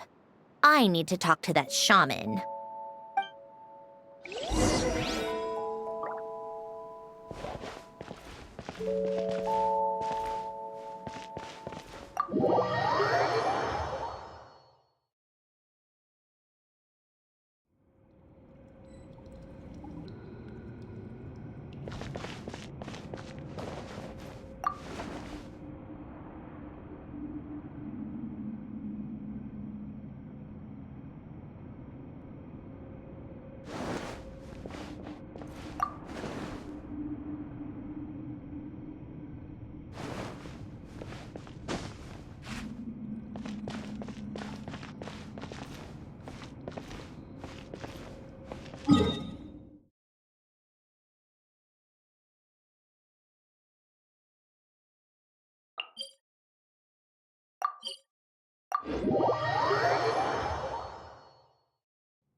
Huh?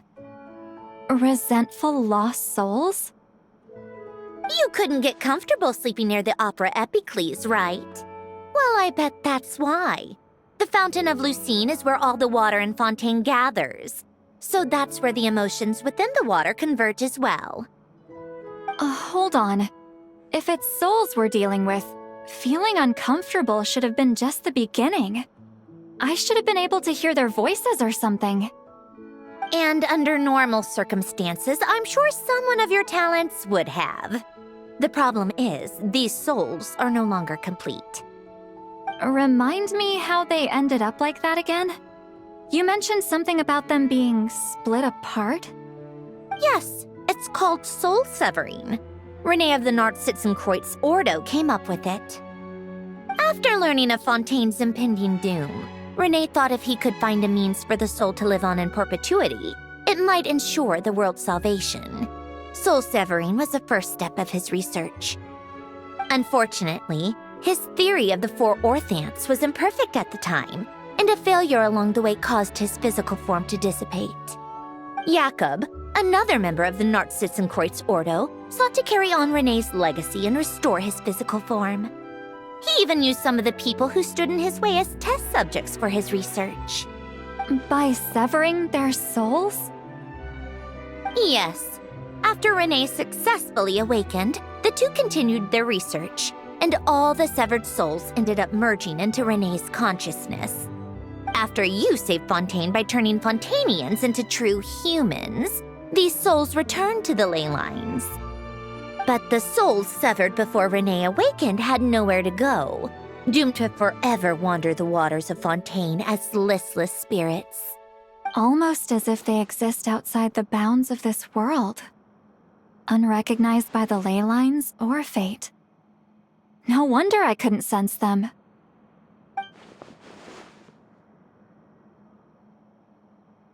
Not only that, but over time, they began to fuse with other entities. Their inner resentment lured in all sorts of evil beings, which corrupted and defiled them into nothing more than accumulations of filth. But the full transformation must have been recent. Otherwise, the Udex surely would have noticed. Wait, no, he must know already. That would explain the underwater melazine patrols. No wonder I kept running into officers from the Marechaussee Phantom earlier. In that case, let's go find Nervalette and we can sort it out together. No, not just yet. Why not? For one, the diplomatic castle alone would be a nightmare. Even though I haven't reported back to Snezhnaya yet, I'm not planning to leave the Fatui anytime soon. Besides, with me here, success is a done deal. Involving other people would just complicate things. All I need is for Miss Seatlolly to help pinpoint the location of this monstrosity. Think you can do it? With my eyes closed. This is what I do. I'm a lot better at it than manning a desk, at least. But, how exactly do you plan on resolving this soul stuff? Even to me, there's no obvious answer. Seems pretty complicated, all things considered. Just trust me. I have the perfect solution. Oh, all right. If you're that confident, we'll follow your lead. Why the sudden interest in helping Fontaine with this, Androne? You never knew Renee and the others, right? No, I didn't. And you're right. This problem has nothing to do with me. I wouldn't get within 10 feet of the Nartsitzenkreuz Ordo or its members. But in his later years, Elan told me he regretted not helping his best friend when he needed it the most. He also felt sorry towards Marianne for being too lost in his mechanical research to look after her properly. If he were still with us, I think he'd do the same. He might have a few choice words to say about it, but even after everything, he wouldn't leave his friend's mess for someone else to clean up. Friends shouldn't hold grudges or leave behind regrets. Fixing what happened between him and Renee was one of his greatest wishes.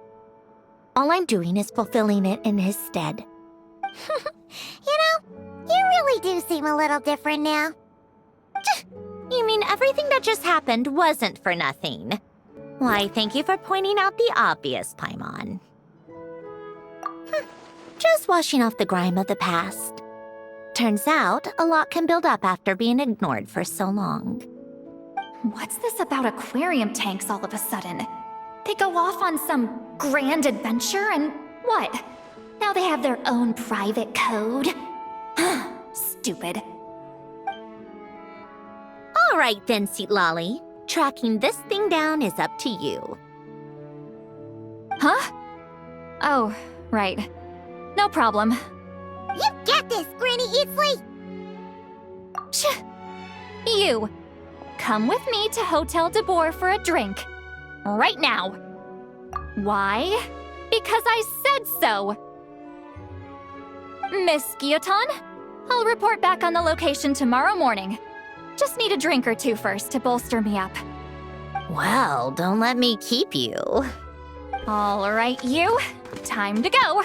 I've got scores that need settling. Huh?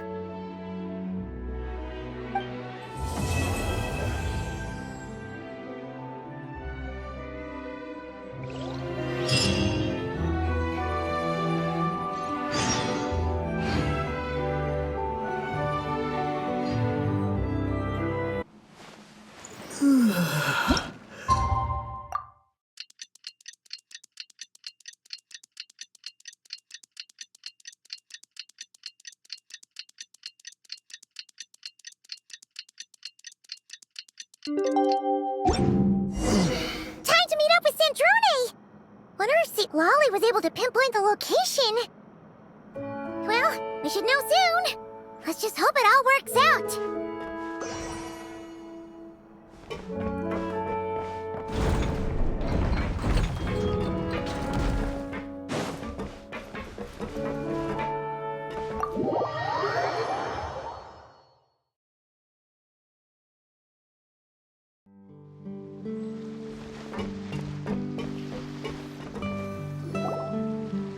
Seatlolly sure drank a lot last night, huh? Wonder if she's even awake. Good morning. Ah! Columbina! Oh, you sure know how to make an entrance. What are you doing here? We just finished filming a last-minute scene, so I came up to get some fresh air. The others are still down below discussing what the final scene should be. You mean, how it should end? Yes, they're torn between whether the heroine should reunite with her old friend or not. Ah, because the whole point is that she came to her friend's homeland to search for her, right? Oh, Paimon almost forgot the plot! Yes. Director Farina and Miss Chiori think a tragic ending where the two never meet would be more poignant. But Director Xavier thinks having the two reunite would make for a more touching and heartwarming ending. Me? I'm not sure. On a personal level, of course I want to see her again. Of course I want to experience that moment where we reunite, even if it's just for the cameras. But that means an actor would have to take her place, and that makes me feel... Oh. Huh? Yeah, don't look so worried. Making a film is supposed to be fun. But besides, it's all gonna work out. You can trust Paimon on that. Work out? How? Well, you know. Yep, exactly. Okay, I trust you. I'll just focus on having fun for now. Well, well, look who we have here. Traveler and Paimon. Oh, the lighting specialist and clapper loader that never were. Yeah. We kinda went AWOL, didn't we? Sorry about that. Seriously, don't worry about it. everything's going smoothly on our end, so just do what you need to do. You seem to be in better spirits now, Miss Columbina. I apologize if our earlier discussion put you on the spot. It's okay. I'm fine now. The Traveler and Paimon talked me through it. So, what are your thoughts on the ending then? Should we have them reunite or not? We should tie everything up in bows. Huh?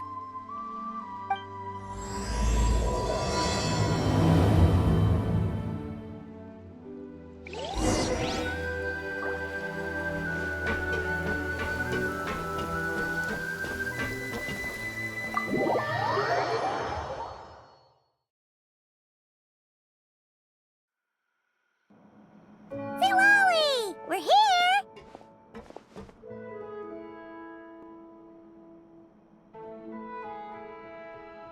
Oh, right on time. Well, yeah. We weren't the ones who drank our weight in alcohol yesterday. What? Are you suggesting Granny can't handle her liquor? It takes a lot more than that to get me drunk. Really? 'Cause, you stopped making sense after a while. Did I? Huh. News to me. I didn't say anything too crazy, I hope. Let's see. You spent half an hour bad-mouthing Auroron, half an hour complaining about work, an hour talking about light novels, and, Paimon kind of fell asleep after that.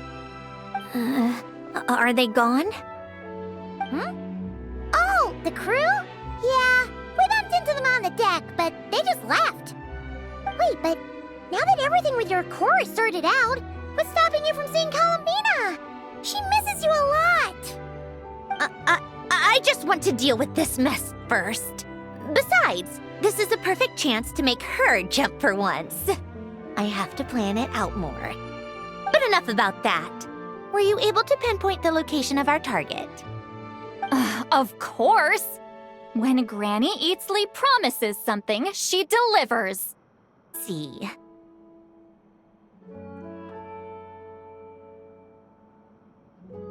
Morte region.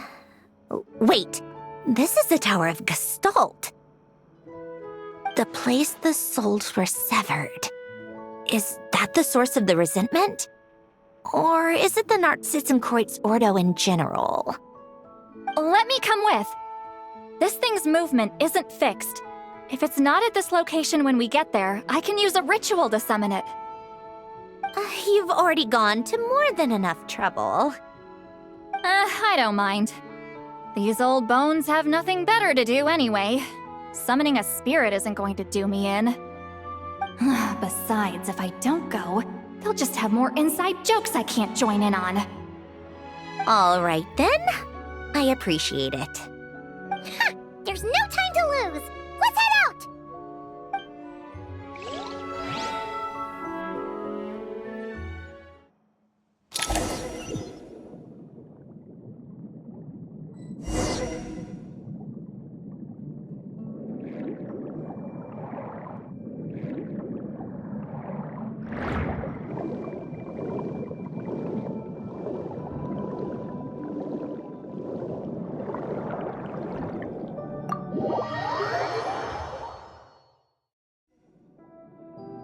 Huh, no sign of it so far. Should I start the summoning ritual? Let's drain the water from this floor of the tower first. It'll make it easier to move around. Wait, we can do that? Of course. Alan and Renee both saw the future that awaited Fontaine and even shared a few methods for waterproofing buildings. The principle behind it is... not important. Just unlock the mechanisms in the order I tell you.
Ready?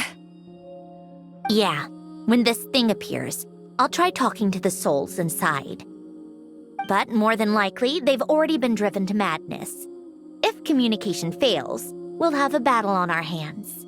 In that case, Paimon better find a hiding spot. If a fight does break out, I should be the one to deliver the final blow. Trust me on that. Understood. All right, I need quiet. Wandering spirits drifting along the tides. Hear me now. Broken souls, silenced, torn apart, and forsaken. Follow the traces of the past and return to us. Let resentment recognize resentment. Let vile entities be drawn together. And in this place, take form once more.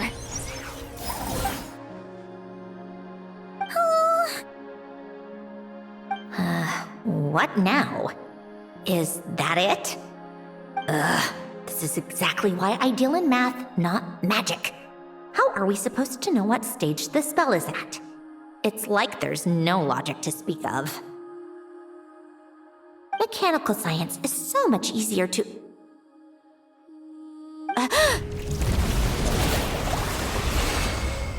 Watch out! Hey, you!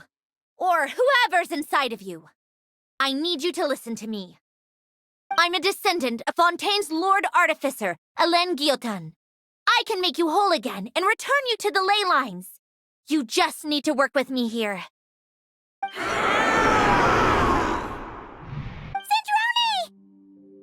Cinderoni! Looks like talking this out is off the table. All right, plan B. Time to blow off some steam.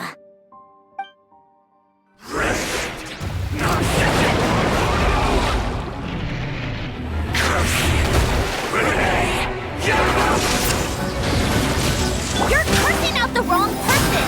I didn't even know them!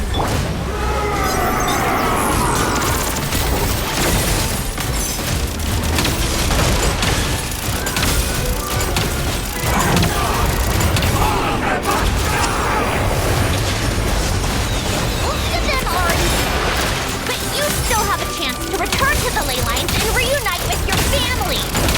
Just work with me here!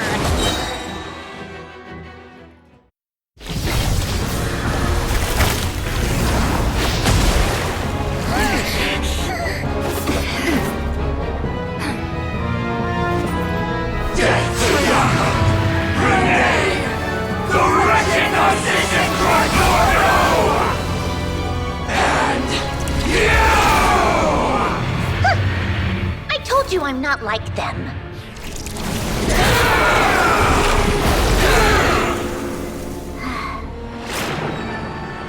I'm stronger. Inverted. World formula. Reversion.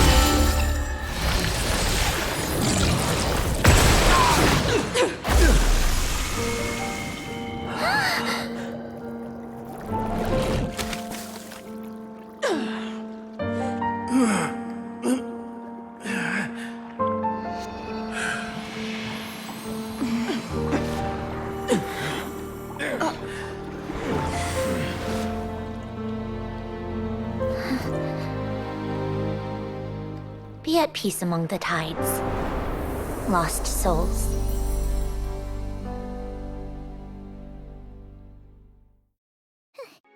Is it over? Yep, told you it'd be a piece of cake. How did you do that back there? That creature was nothing special. Add a bunch of souls with nowhere to go, a touch of malicious energy, a few impurities, and a whole lot of resentment. And that's what you get. All I did was separate the original souls from the rest of the filth, allowing them to be accepted by the current rules of the world. The principle behind the world formula is divergence. Starting from a point of origin, it deconstructs and reconstructs the possibilities of the world to find certain answers. So, it would follow that reverse calculating the world formula allows us to achieve convergence and restoration instead, Using a numerological array, I was able to do just that. It's similar to the concept of homological reduction in mathematics. I reduced them to the basic fundamental essence of their being without changing their underlying nature. That meant... never mind. Judging by all the blank stares, I'm guessing you don't actually care. I think I finally understand how Outlanders feel when I ramble on about shaman stuff. Point is, it was super impressive! You really are amazing, Sandrone! You're just realizing that now? Ahem. Enough about that. We should get going. I'll go reset the mechanisms inside the tower. See you back on land.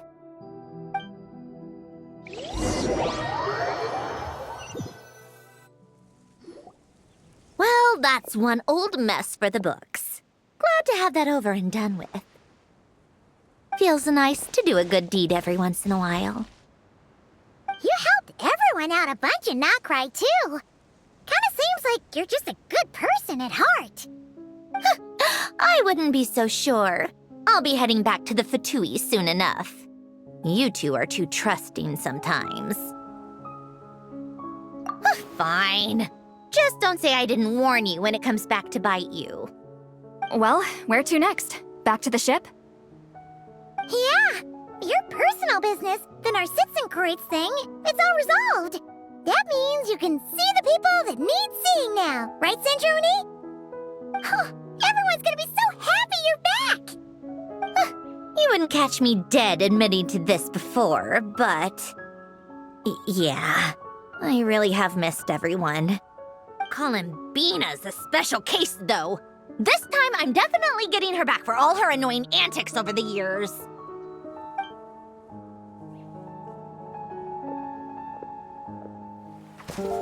She'll sense me coming from a mile off. How am I gonna...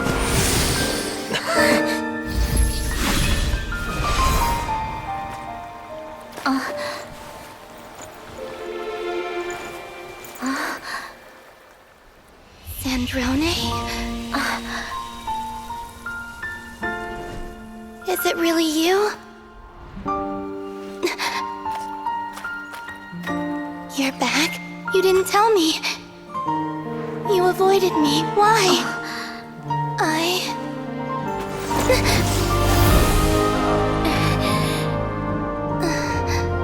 Sandrone? Now we're even. I missed you so much. That makes one of us, idiot. I'm here, Columbina.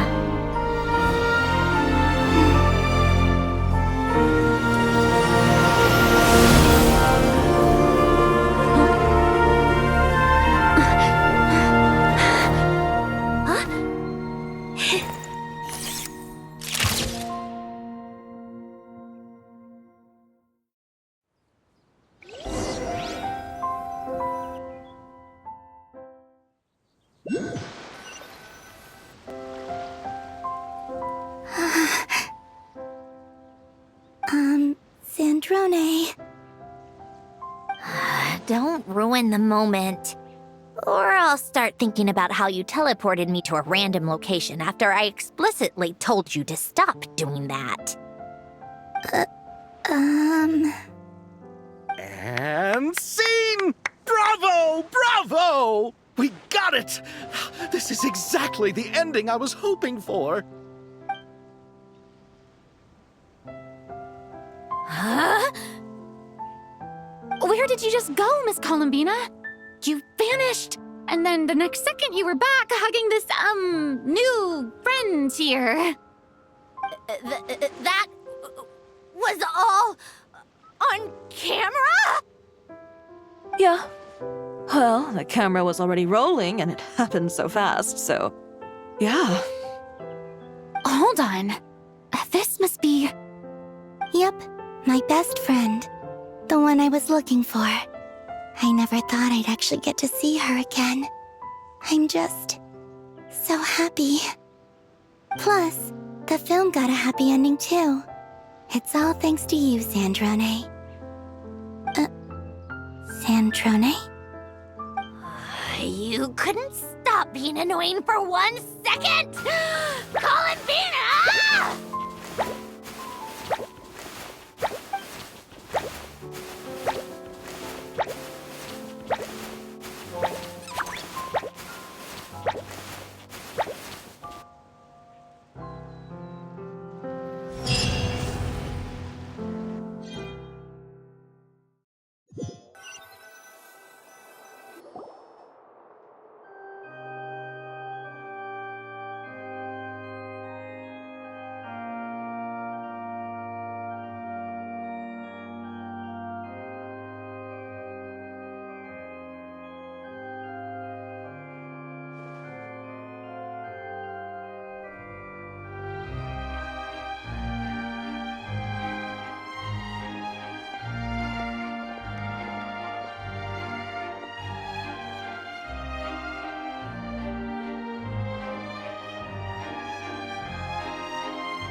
As expected, going to the opera house is the true way to enjoy a film.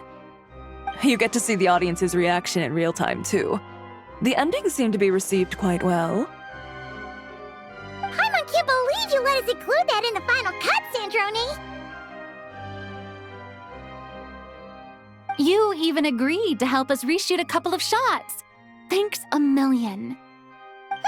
Most of it was caught on camera already, so it's not like I had much of a choice. Besides, the film I'm in is going to be anything less than perfect. What are you laughing at? Nothing. It was just interesting to see us on screen together. I'm glad this moment is going to be preserved forever. Just a pity we didn't take home the Farina Award this time around. Well, artistic films can rarely compete with commercial ones. You should have prepared yourself for this the minute you changed the script. True. Oh, did I hear someone mention the Farina Award? Come on, don't gloat! I won't. Our crew winning the Farina Award was a team effort after all. Costume design, script adaptation. Ooh, and the practical effects were so realistic. The flames and explosions even made me jump while we were filming. A lot of the effects were based on actual items the Special Patrol confiscated from criminals. Who knew they'd serve another purpose, right? But it turned out amazing! Really brought the thrilling scenes from the novel to life. Fontaine's film industry is seriously impressive. Which film did you vote for, Silali? Isn't it obvious? Great Detective Hurlock, of course! That's the whole reason I'm here! You all should be proud, though. A lot of critics are saying really good things about your film, too. Longing and loss, searching for something even after it's gone. It's a film that makes you think about life and how important it is to explore those themes. Well, that is what the art of storytelling is for. Watching a film with friends is so much fun! There's so much to talk about! Ooh, let's throw a celebration later then! We're all old friends. Oh, we could find a place and chat to our heart's content. How about the Wingalette? That's perfect! Friends and family are more than welcome too. So if you want to bring people, don't be shy. You all can head over first and make yourselves at home. I'll bring over some refreshments in a bit. I just have one more stop to make first. Can I come? Fine. Not like you'd listen if I tried to stop you.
Yes. Here lies Lord Artificer, Elaine Gaeltan. This is his grave. Oh. I'm sorry, Ellen. I'm sorry this is the first time I've been back since leaving Fontaine. I should have come to see you more often. I got your gift. I even cleaned up one of the Nartsitzenkreuz Ordo's messes along the way. Our home is just as quiet and warm as it always was. The flowers in the garden are still thriving. I'll make sure to tend to them more often from now on. Polonia received irreparable damage in battle. I should have taken better care of your invention. I'm sorry. Polonia was family to me. Just like you. You always said I was a fast learner. But I'm not so sure. It took me far too long to learn the things that truly matter. I never said this to you back then, but thank you for creating me. For giving me the chance to experience life. Being your family meant everything to me. Absolutely everything. Can I say a few words as well, Sandrone? Don't need my permission. Hello, Mr. Guillotin. I'm Sandrone's friend. You don't need to worry. Sandrone is doing great. Not only is she a brilliant scholar, she's made a whole bunch of friends, too. And she takes great care of them. As if. She'll never admit it, but she's always there when her friends need it the most. I wouldn't even be here without her.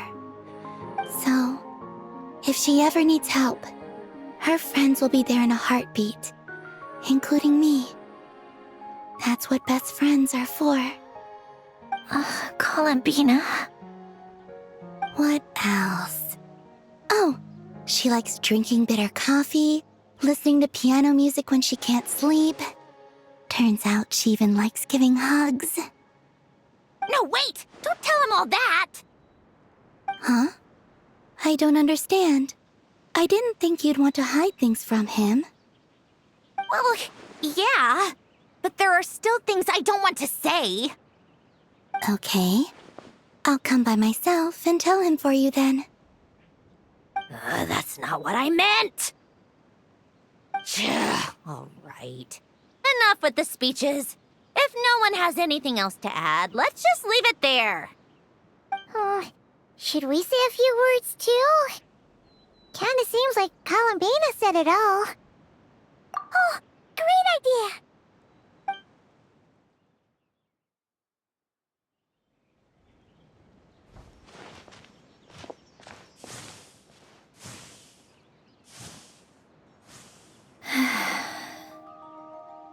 Goodbye, Ellen.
party's already started.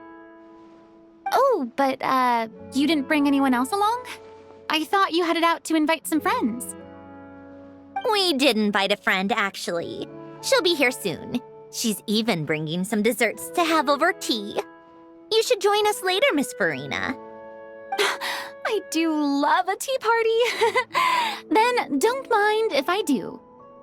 This seems like a fun occasion. Let's go talk with everyone. Good idea! We'll introduce you to all our old friends.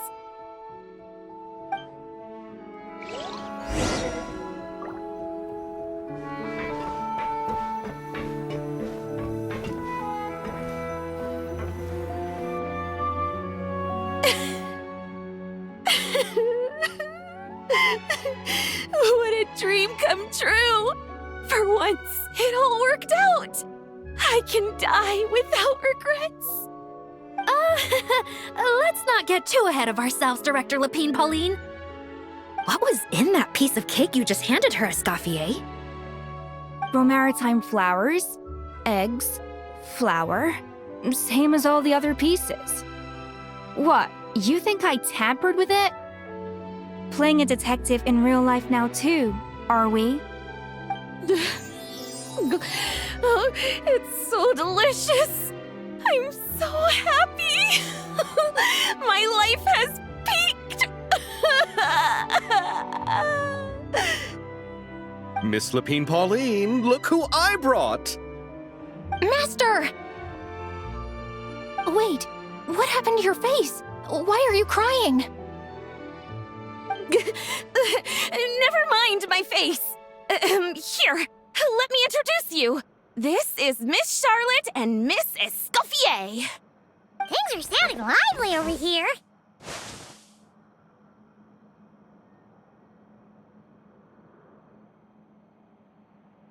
Oh, look who it is! Perfect timing. I was so busy with the shoot, I feel like we barely got to talk. And the elusive Miss Guillotin. It's great to see you. Thank you so much for letting us use the boat free of charge. That was so generous of you. Oh, right. Introductions. This is Miss Charlotte and Miss Escoffier. That's kind of you. But I didn't really do anything. If you want to thank someone, it should be the Duke or the people who keep the boat in such good shape. Right. I'll head over in a bit and do just that. Miss Columbina? Yes? Could I interview you sometime? I'll treat you to some gâteau de bord for the trouble. There's only a limited amount available each day. Oh, but it's an absolute must-try when you're in Fontaine. Oh, sure. Bold of you to use my own cake as a bribe right in front of me. You know what? When else are we all going to be together like this? Come on, everyone! Grab your drinks!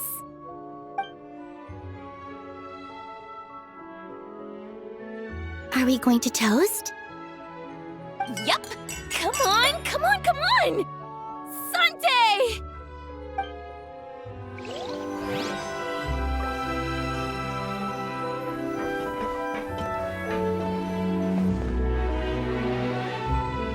Granny Eatsley, you're really not going to let us borrow these cute little stuffed toys for our magic show? First of all, Seat Laline and Eats Papa are Chi-Chi meal. They have inauspicious stars sealed within them, and they're my helpers, not toys. But the Grin Malkin Cat and Boggle Cat box are Linny and Lynette's helpers. And they still make good partners on stage. Agreed. We've never had a Chi-Chi meal pop out of our hats before. It would be quite the surprise. I think the audience would love it. If this was the Masters of the Night Wind, these kids wouldn't have even had the guts to say my name, let alone pester me like this. I'm terrible at dealing with requests like this. Oh, Traveler, quick, save me! You think you're so funny. Lady Sandrone, Lady Columbina. Hello. Don't look at me like that. I I don't have any mechanisms for you to break. Don't be fooled by my sister's demeanor, Lady Sandrone.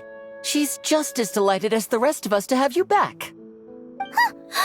Well, I suppose when I'm not so busy, I could find some time when Arlecchino is around and bring over a few gifts to the House of the Hearth. You're too kind, Lady Sandrone. I'm sure just your visit alone would make Father more than happy. I just need to borrow them for a bit. I'll pull them out of my hat, give them a quick hug, then give them straight back. When did hugging become a part of it? Oh! I could lend you Pear, so you have something to hug in the meantime. He gives really good hugs. I don't need something to hug in the meantime. The issue was never the hugs. How about this? You can have 2 VIP tickets right next to each other. Excellent view. Right next to each other?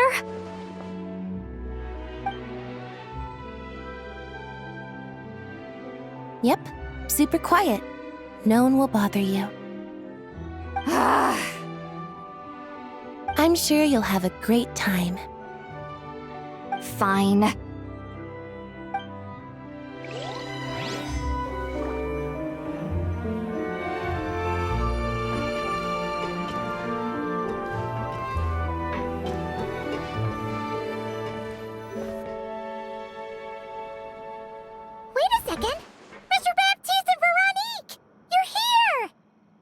Friends of yours?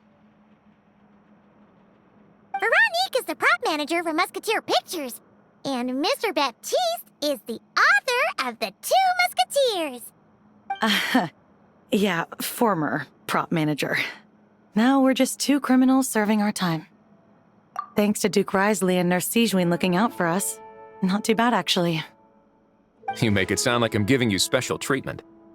I just think the method of justice you chose to pursue is one people can respect. You are far too modest, Your Grace. The only reason we were even able to come to the surface for the festival is because you fought for it.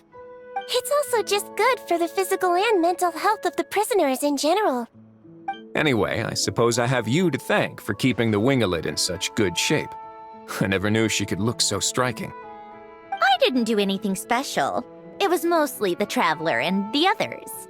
Don't sell yourself short, Miss Guillotin. You are the current captain, after all. In light of that, I have to ask, do you mind if I leave up some of the installations so the people back at the fortress can also enjoy the aquarium? Huh? Like I said before, I just think it would be good for the inmates who clean and maintain the Wingolid to see their work put to good use. Besides, maintaining an aquarium is sure to be a lot more interesting than scrubbing rust off the walls and deck. Of course I don't mind. I'm grateful you even want to keep it. Great. Then it's decided.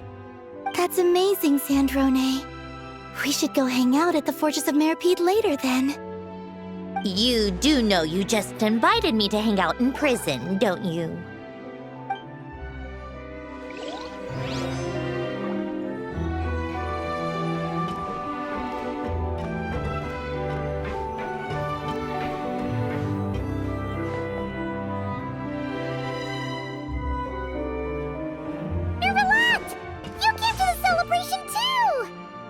Yes. I can only hope my presence does not make anyone ill at ease. Who's this? All right! This is Nervalette, the Eudex of Fontaine. And this is Columbina and Sindrone.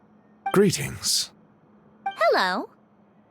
These two must be the Fatus and former Fatus related to the recent incident in Nodcry. I read about them in the diplomatic report. The Eudex? Oh, the dragon that cries a lot. Oh, well... Jeez, Columbina. That's your takeaway from all those Fatui meetings? Seriously? Is that truly how I'm portrayed in the Fatui's intelligence? You must put a lot of people in prison, then. Well, it would be more accurate to say I pass judgment on their crimes. All trials in Fontaine strive for fairness and justice, so as to avoid imprisoning the innocent. So, only the people who deserve it get sent to prison. Well, deserve is quite a subjective metric, is it not? At the very least, I can promise that in every trial over which I preside, I make every effort to deliver a fair verdict.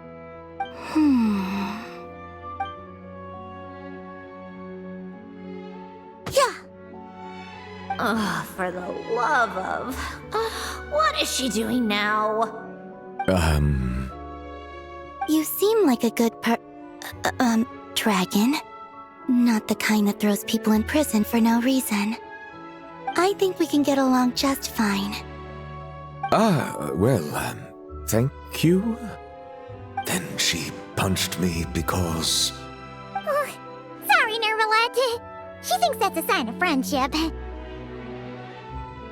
Where does she even pick up weird habits like that? Ah, I see. I believe I have observed people on the streets of Fontaine expressing affection in a similar manner. I suppose I now know what it feels like. Yes, quite abrupt. You know, these two are surprisingly alike.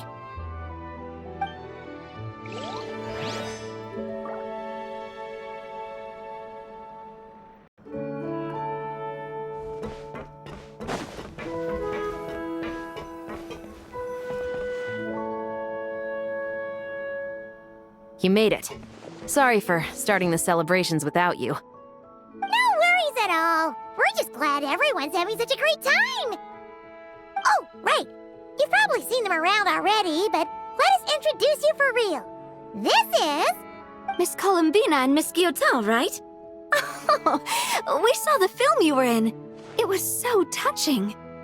Yep. This one started bawling her eyes out right next to me in the theater. I know. I didn't bring nearly enough tissues. Thanks. We saw your film too. I memorized all your names. Oh, guess we can skip the introductions then. Our effects were pretty over the top, right? Some of the extras in the big scenes were actual members of the Spina di Rosula. So basically, your contribution was creating realistic-looking chaos. That wasn't the only realistic aspect. Miss Chevres and Miss Emily were also kind enough to lend their expertise on criminal investigations and forensics. Oh, it was nothing. I was just honored to take part and help out. Wow! No wonder your film turned out so good! You basically had an expert in every field. Talk about a stacked crew!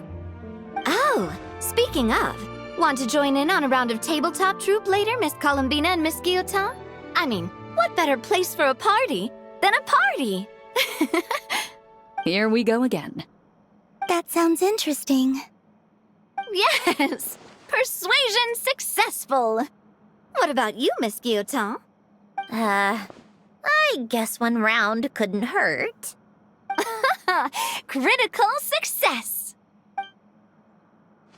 Oh, looks like Arlecchino's here.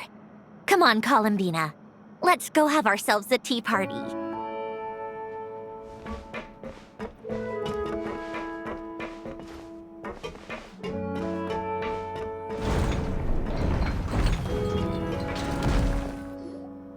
Well, it's been quite some time since the three of us gathered to drink tea like this.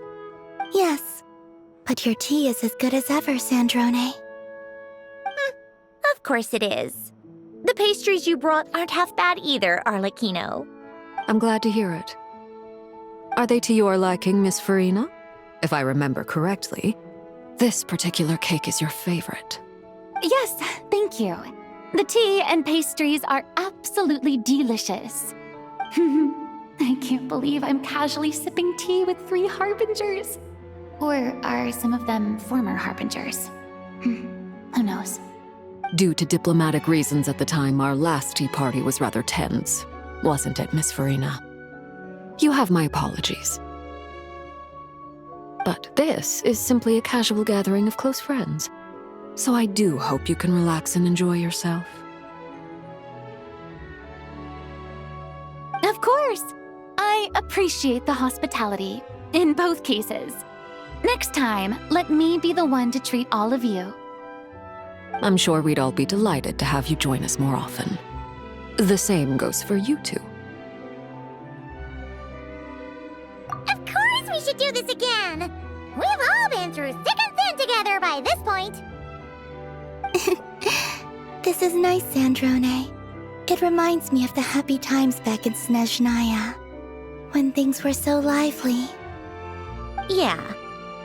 To be honest, I never thought these gatherings would feel this lively ever again. Well, I think I speak for all of us when I say we're truly glad you're back, Sandrone. Me too. I've realized that holding on to what matters doesn't just mean protecting what you already have. By reaching out and striving for something new, you can gain much more than you think. No, that certainly doesn't sound like something the old you would say. Well, I'm only going to say it once, so don't get used to it. Who knows? Perhaps your tea parties will only get livelier from here on out. Once you return to the Fatui, we'll have more opportunities to keep in touch in any case. I want to spend more time together too, but I don't want to go back to the Fatui. Well, Notcry isn't too far from Snezhnograd. It shouldn't be hard to find a place where we can all get together.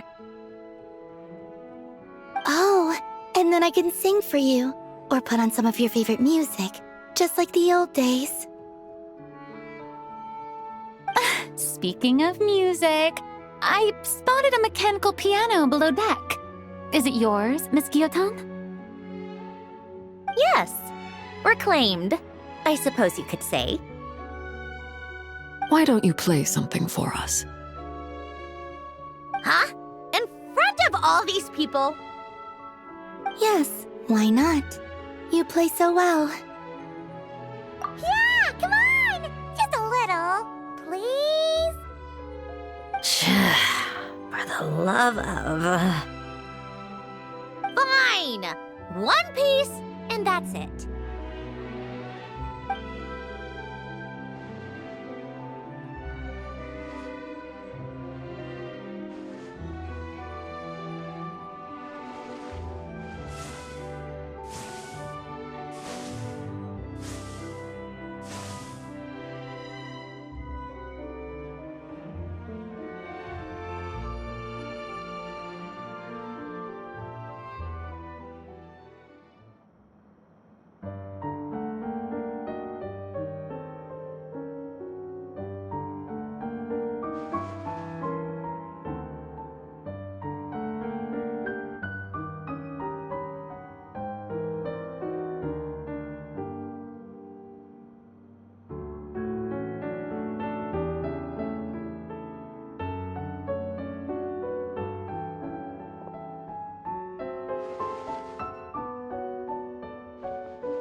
Musketeer pictures! Everyone ready? I'm not sure I should be in this one. Of course you should. You might have primarily helped out another crew this time, but you're still a member of Musketeer Pictures. All right, thanks. I'll still stand a bit off to the side, though. Can I be in the picture too? Of course, Miss Veronique. I would have loved to have you in the last one, too, if circumstances had allowed it. Thank you, Director Xavier. Do I really have to be front and center? You're one of the lead actors! Of course you do! Nervous, Sandrone? No! All right, look at the camera! And 3, 2, 1. Musketeer Pictures!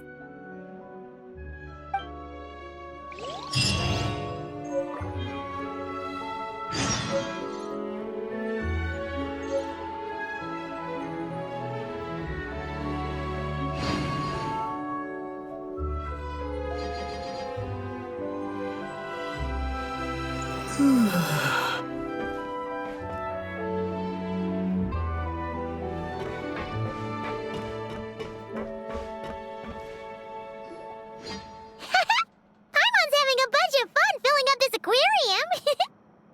Since Sandrone doesn't mind, we should definitely catch some more fishies and make this place extra beautiful. Hey, you two. Come over here. Huh? Is everything all right? Here. This is for you. What is it? It's an underwater mobility device I've been working on. Huh? Wow! That's so kind of you, Sandrone. It's just a simple mechanical device. I saw the way you were catching fish and... how should I put this? It seemed somewhat unsophisticated. To be perfectly frank, I found it quite difficult to watch. Was it really that bad? It was inefficient, unskilled, and completely and utterly inelegant. No need to apologize. Everyone has their own ways of doing things. But seeing as you plan to keep adding to the aquarium, it might be best if you use this device. The waters of Fontaine are home to more than just harmless ornamental fish. There are plenty of predators who could do you some real harm. This device will not only help you fish, it'll also help you flee. All right. Oh, and if you're going for a swim, go now. And don't forget to tell me what you think of the device. I can always make more adjustments if you have any feedback.